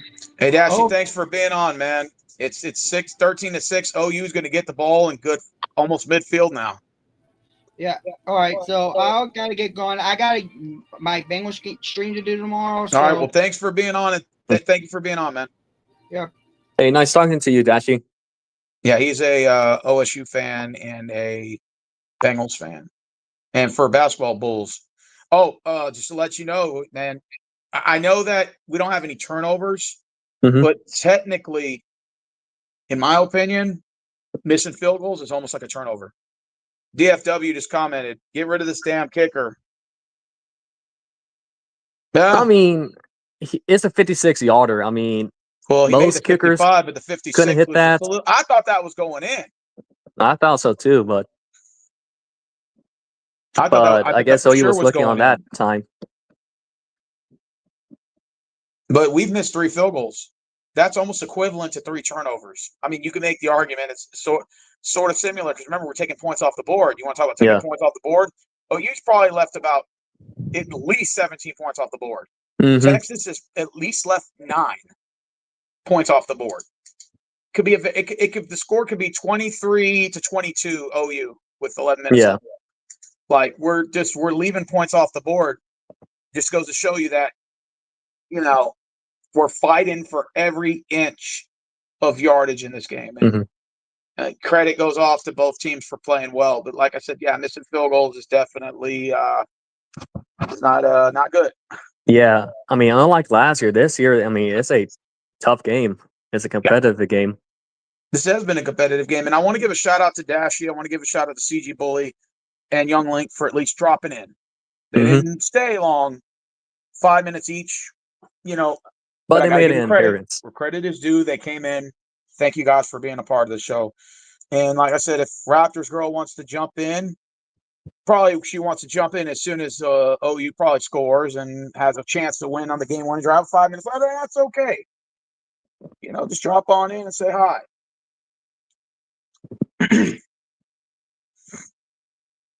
All right, OU's got the ball down on their own 37. I mean, we got to get some points here. Yeah, you got it. Well, yeah, obviously. And of course, no holding penalties. Yeah. And there's a flag on the play. Is that going to go back again on Oklahoma? These penalties, man, are eating Oklahoma up. I'll be in and out of the stream, brother. Yeah, that's cool, DFW. It's cool. Yeah, there's a holding again on Oklahoma. That's on number 12. That's going to go up. Blaylock, had about 8 yards on that game. Now you're going to 2nd and 20. Yeah. I think if you're Oklahoma, you're again with these penalties, man, they're coming back to bite you in the ass. Mm-hmm. They're coming back to bite you in the ass. 13-6, Texas is up, still 11-26. Those are still any man's game. Any man's game. 1st and 18. Oklahoma's got to find some way to produce an offensive output without these penalties just flying on the field, these flags. Got to find a way. I just please to God the game doesn't go to overtime. Facts. I don't want no damn overtime, man. I think this game might go to overtime. Yeah.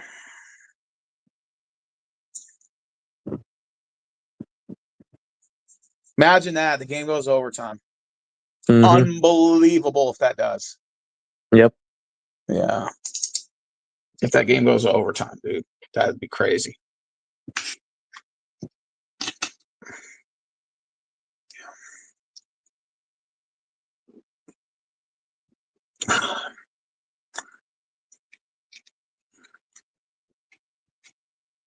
Okay. This is the pivotal part of the game now.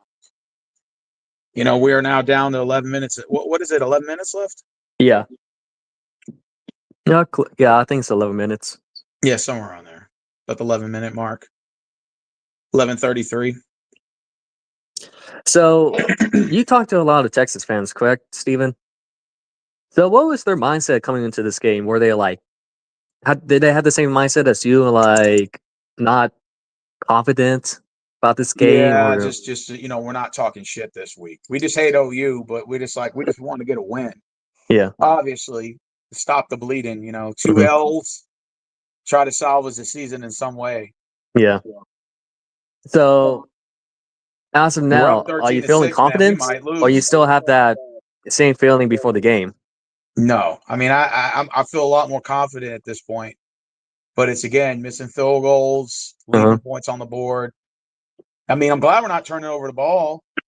Defense played very well this game. I mean, we got only 6 points. Yeah, your defense is playing very well.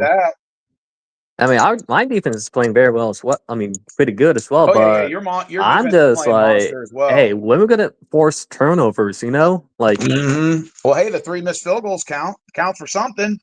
Yeah, you're still only down a touchdown at the end of the day. You're gonna have to get a touchdown on this drive.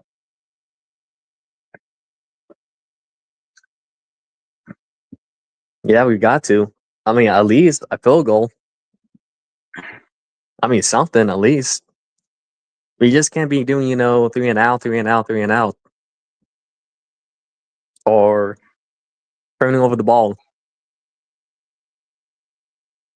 ESPN college football. Let's go.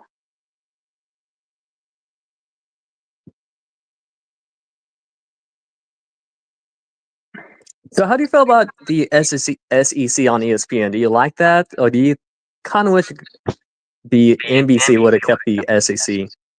Yeah, network? I don't think it really matters. Disney It doesn't kind of matter. they own the SEC. Mm-hmm. I really wish Texas would have stayed in the Big 12.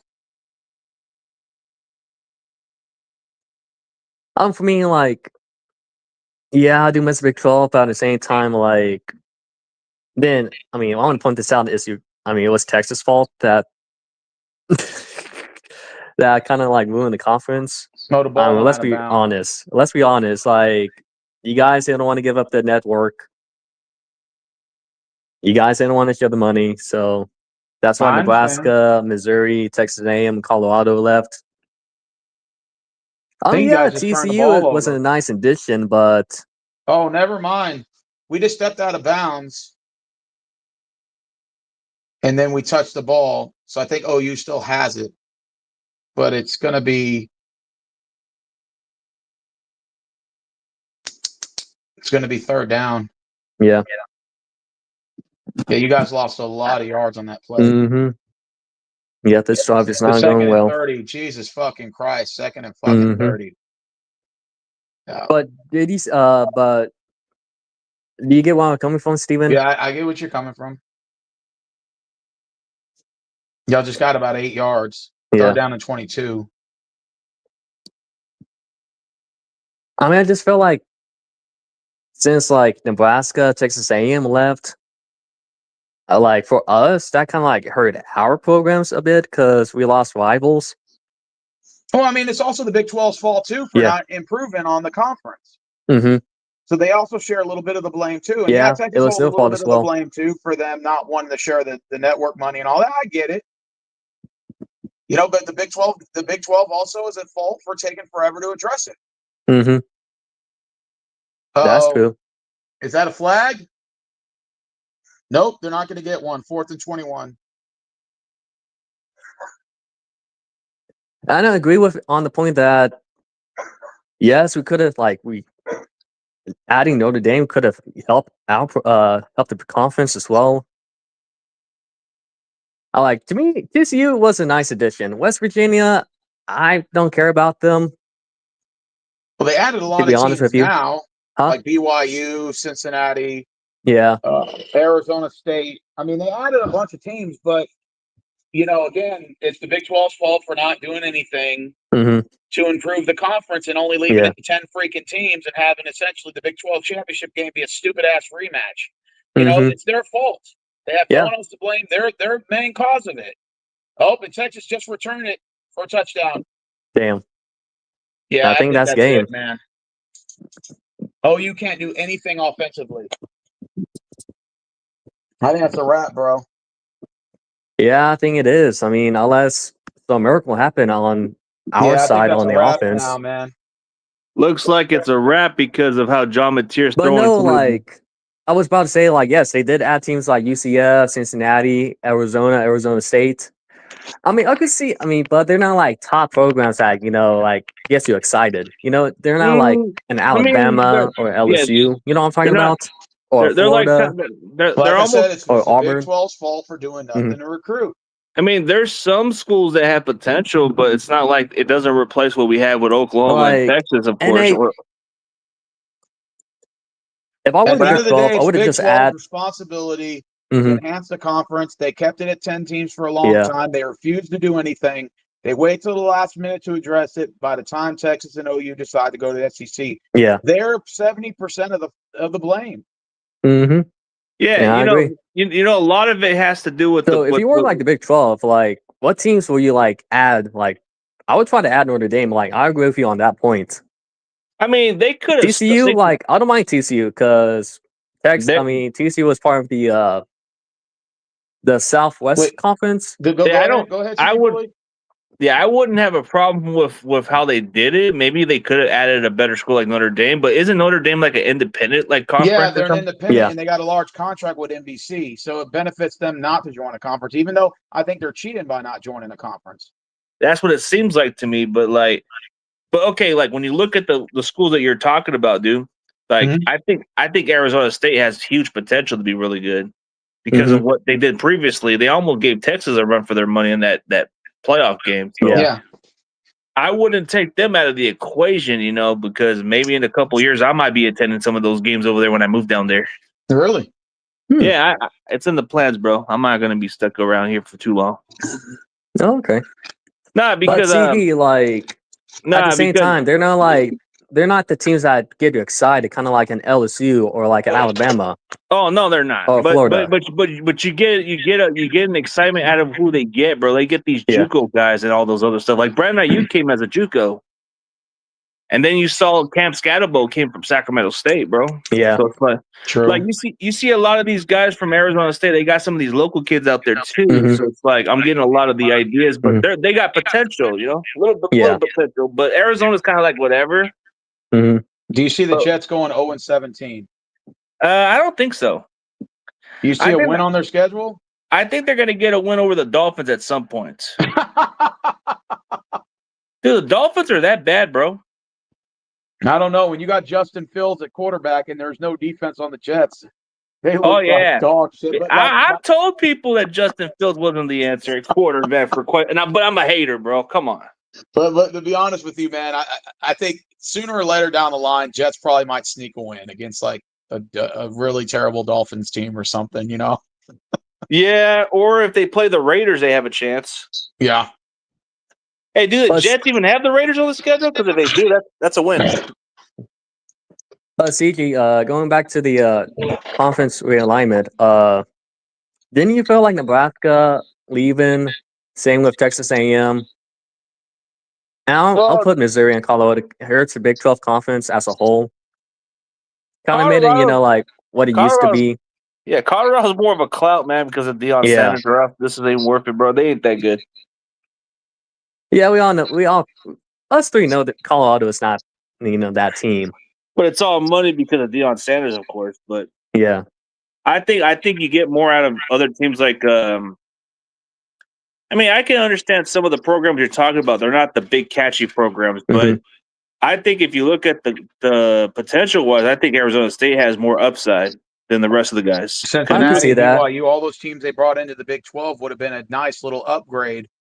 I think Texas should have stayed. Oklahoma should have stayed, but it was just a lot of internal problems. Money issue. Doing nothing to enhance it. Texas stubbornness to share the money, like you said, and having the Big 12 network didn't help. So again, that has a lot to play into it. So I feel like if Nebraska, Texas A&M, Missouri, Colorado left, if I were the Big 12 back in the day, I would try to add Notre Dame. TCU is a nice addition. But Notre Dame, but Notre Dame's an independent, bro. Yeah. I don't think. I don't think they would. I would say try to. I would try to convince them to join the conference. They have to willingly want to come to the Big 12, and right now they got that big contract with NBC for like $2 billion. It doesn't benefit them to join, but I think the NCAA should force their hand and make them join. Yeah.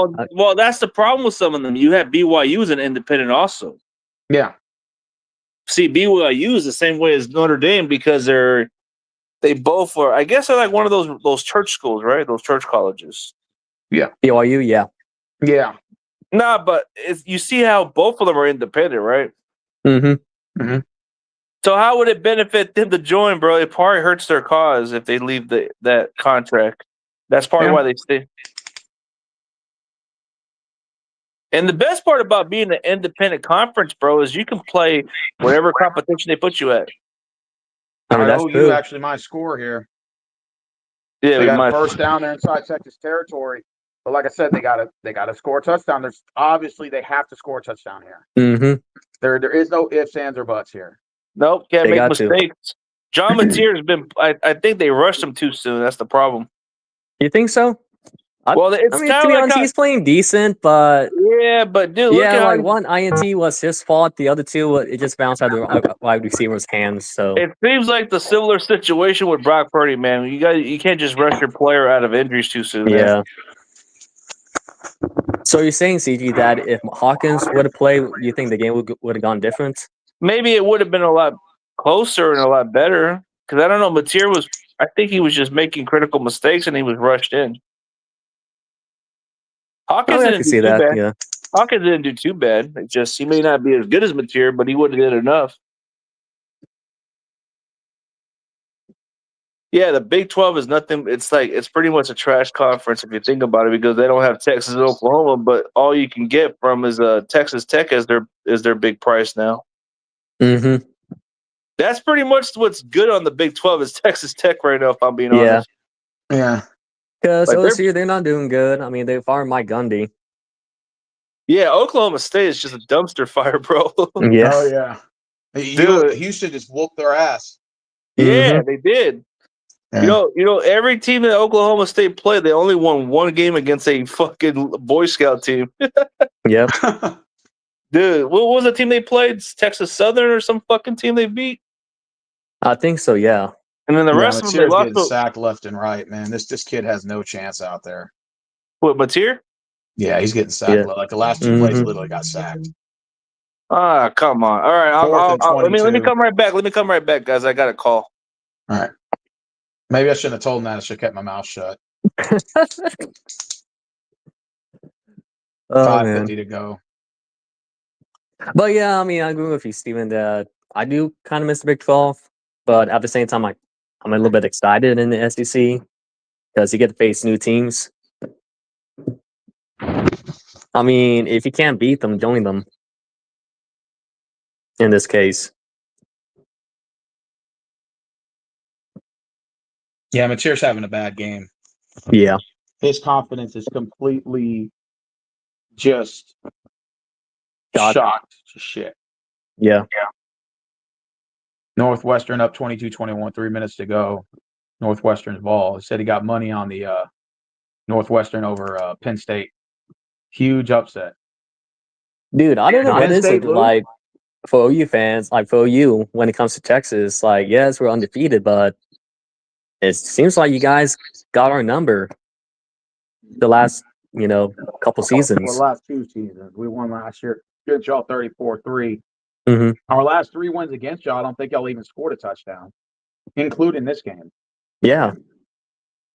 I mean, this I was loss is going to look expecting bad on Brett OU to have a Venables. close game. I'm even rooting for OU to score a touchdown on that drive. I'm like, I want to see a close, competitive game. Mhm.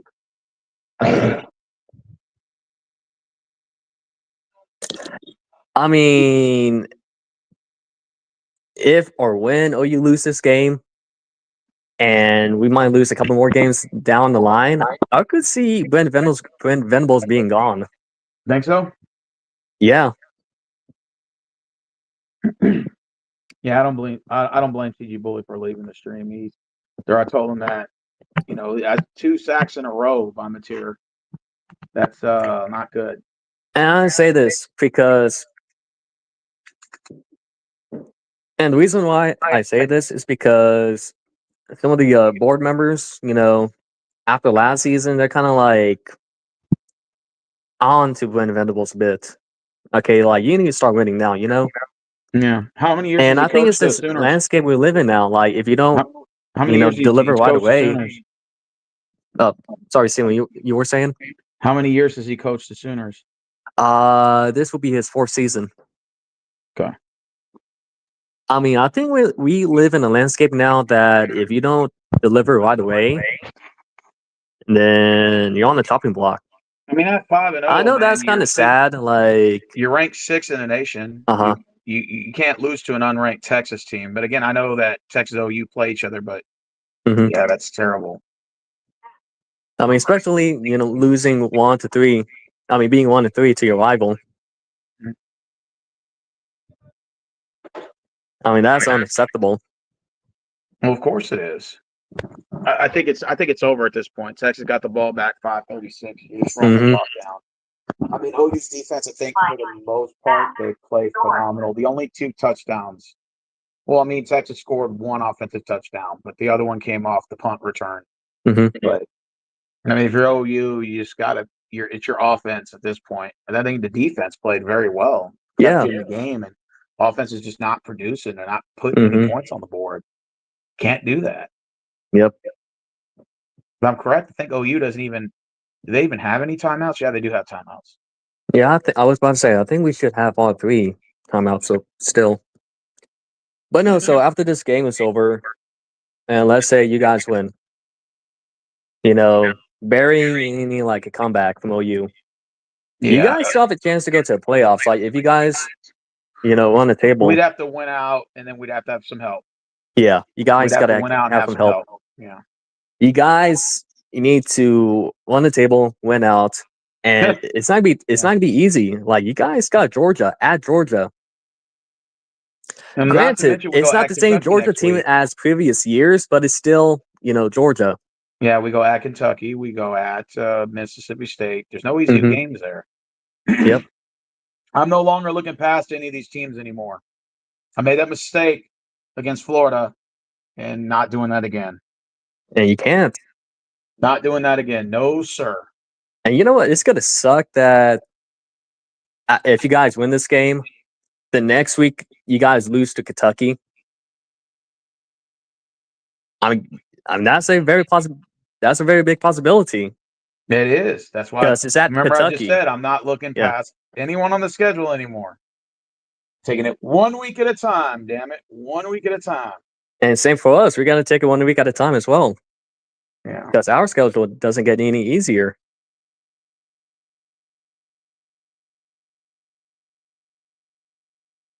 True. Georgia and Auburn is next. What are you about to do after this game? I'm about to get ready to go, man. I got things I got to do. Oh, okay. Yeah, after this game's over, I'm in the stream. I got Okay. shit I got to do, man. Well, that's cool. I got shit I got to take care of today. Ooh, first down for Texas. They got more. Archie Man is running. He slides around the 22. And that's going to be a big first down there as we're not hitting the 4.5. But yeah, it's you guys okay. played a good game. I mean, you figure out our defense, our offense, then, have not done nothing today. Mhm. You guys played a good game. I mean, I give my flowers to y'all. I mean, I'm even surprised you're though, not upset. we're, arch rivals How come you're not upset, today. man? I mean, I am upset, but the thing is, like, when I get upset, like, I'll show it in a different way. I'm not upset, I'm more like disappointed. Yeah. I don't, scream or yell or anything like that. I'm like, inside me, I'm like, damn, did that happen? 2nd and 7. Oklahoma calls their second timeout. 3:53 to go. So I guess what I'm trying to say is that I express my emotions differently. Now I see that. If I'm Oklahoma and it was me on here, shit, I'm fucking angry. Yeah, yeah, I mean, I put a little more emotion into my shit. yeah. Maybe Yeah, you so I'm don't not gonna put like much pull a emotion Kevin, into the like, game I mean, no style. offense to Kevin, but I'm not cuss or scream or anything like, Fair enough. I'd just be like, Marvin said damn. it didn't help that OU only had 61 yards in the second half. Oh, that sucks. Yeah, and that's basically on Texas defense. I mean, you guys pretty much shut OU out. Okay. But I'm willing to bet like now there's like a million Texans fans happy right now, including yourself.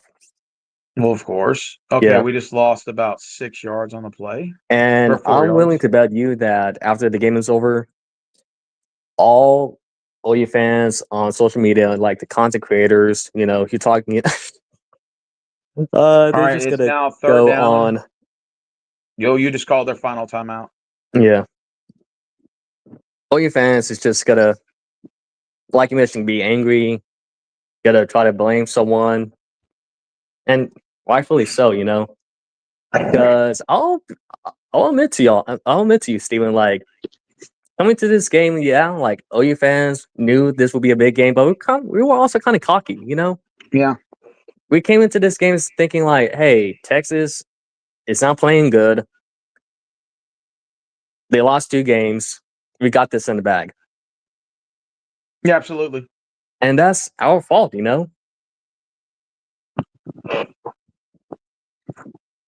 Yep. We should have came into this game, better prepared. Marvin said it's more on the offense than the defense for OU. Yeah, and I agree with Marvin.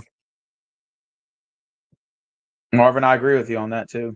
I mean, the defense could only carry you so much. All right, now it's 4th down. I think Texas is about to line up. And that has been a big problem with the Venables era, is that his teams had very good defense, but offensively, they're subpar. All right. I think we're going to line up for 3 here. 4th and 5. See if we make this or not. I mean, granted, Steven, I would rather have a defensive-minded head coach than an offensive one like Lincoln Riley. Because at least I know my defense will play to the very, be the very best. All right. We just made it. Yes. All right. I mean, you see where I'm coming from, Steven? That I would rather have a defensive minded head coach than an Yeah. offensive one. Because the last decade, me and other OU fans, we've seen both already. We've Yeah, but seen Lincoln Riley with but his y'all are killing it on defense today. It's just your yeah, offense. yeah. But no, that's what I'm saying.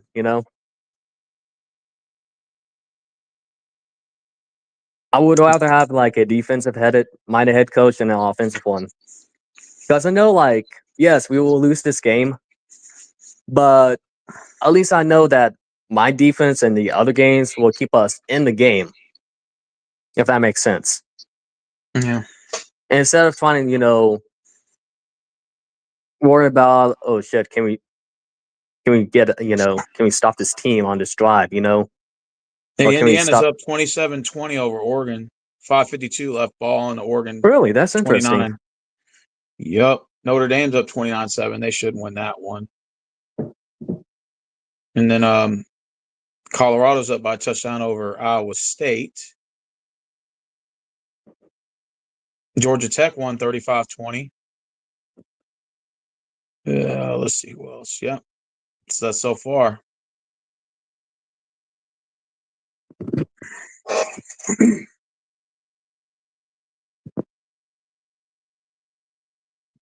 Man, that means y'all are going to move down in the standings, though. Yeah, and rightfully so. I would not be surprised if OU goes down to like 22, 23. Hey, Crispy Cruiser said he won $50 on Midwestern. Hell yeah. That's what's up, man. Yeah, that's good. Right now, that's down on the 25. Mm-hmm. OU's down on their own 25 with 2:59 to go. Yeah, it's just right now they're just they may get a touchdown in garbage time. Yeah. Personally, I prefer a shutout, but yeah, OU's But attempting going to. back to They're my out of point, Stephen, timeouts that too. So even if with they score here, they're still going to be down 23-13. mm-hmm. Yeah, we're not gonna come back in this game.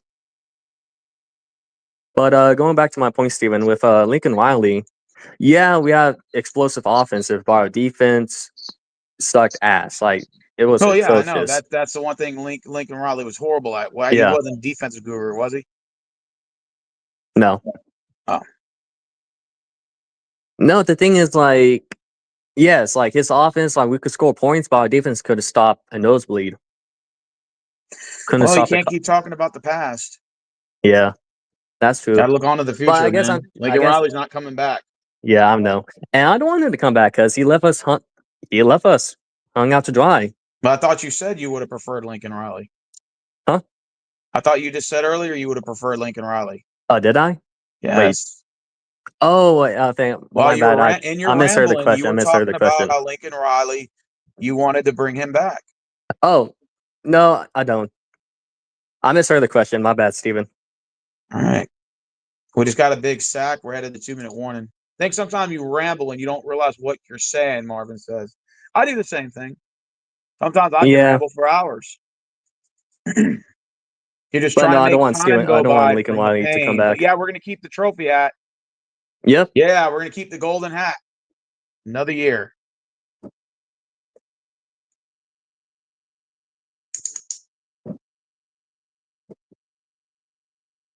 Yep, we're going to keep the golden hat another year.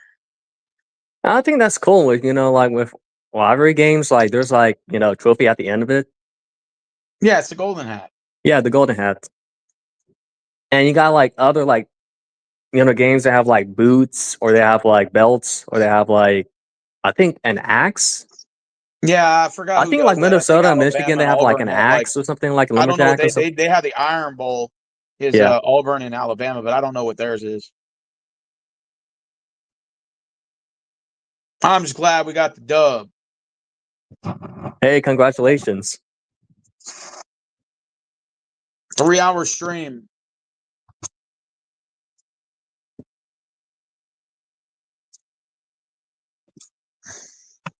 And some of the names of these rival games is, I'm not gonna lie, it's pretty cool.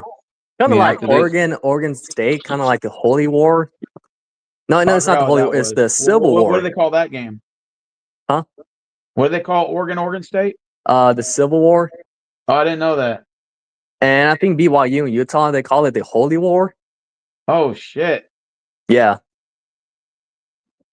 Yeah, I know they call it the Iron Bowl. I think it's Auburn and Alabama. So who do you think has the coolest name of the rival games? In your opinion? Or just teams in general? No, of rivalry games. Like I the don't Red know. River I mean, I don't Shootout. know. I don't even know all the names. I'd have to look Uh, at the whole list. But if you're talking about who has the coolest jerseys in the league, from what I've seen, I like the Maryland Terrapins, the old school one, the old school jerseys, and I like the Oregon Ducks. They got the okay. best jerseys in the league, hands down. I think Oregon had like a contract with Nike, and they got like 10 different designs. That's crazy. Like every year they're constantly coming out with new designs. Oh, and that's cool. Yeah, they got a contract with Nike, the Oregon Ducks. That's And sort of plus, I mean, equivalent it's to a like big, Notre Dame's contract with NBC. It's like that, but they're Mhm. actually they have their own shoe. They got their own jerseys. Pretty cool. Hey, that's a big advantage when it comes to recruiting. Yeah.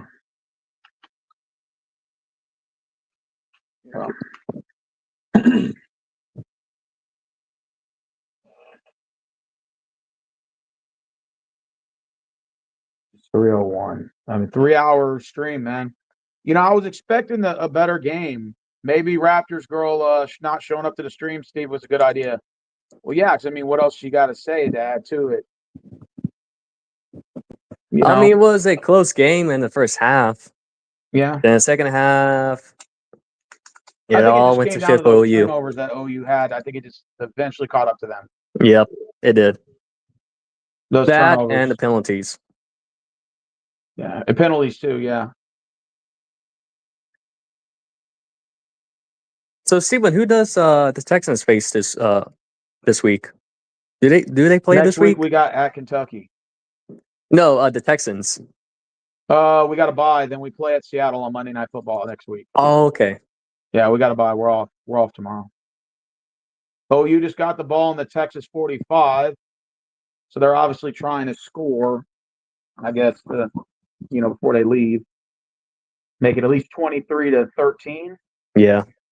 Yeah, let's see if they can get it here. I want Texas to host a shutout in terms of touchdown. There was almost another pick thrown by Mateer there. Wow.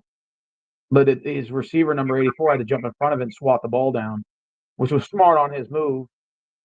But yeah, OU just turnovers, dude. And I can't believe we held them scoreless the whole game to turn it in the end zone. Because I don't think our defense has been playing well this year at all. But I just think for this game the hate is there. So it just motivates both of us to play each other, regardless of record, regardless of the situation. Yep. Yeah, I agree. Yeah. Mateer had a bad game. CG Bully might have questioned should they have put him in so early. I think it came down to that last again, it just not just the turnovers, but the offensive play calling was stale, non-aggressive. And then of course, yes, the interceptions don't help either, turnovers.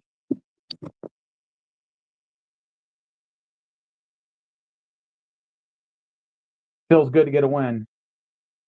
Yep. Fourth I mean, down, as an OU 112 fan, to it go. sucks, but man, it's gonna sting for a bit, but we just Do you gotta think you'll be ranked out of the top we 12? just gotta look forward to the other game. Do you think you'll be ranked out of the top 12? For the top 12, yeah, I think so.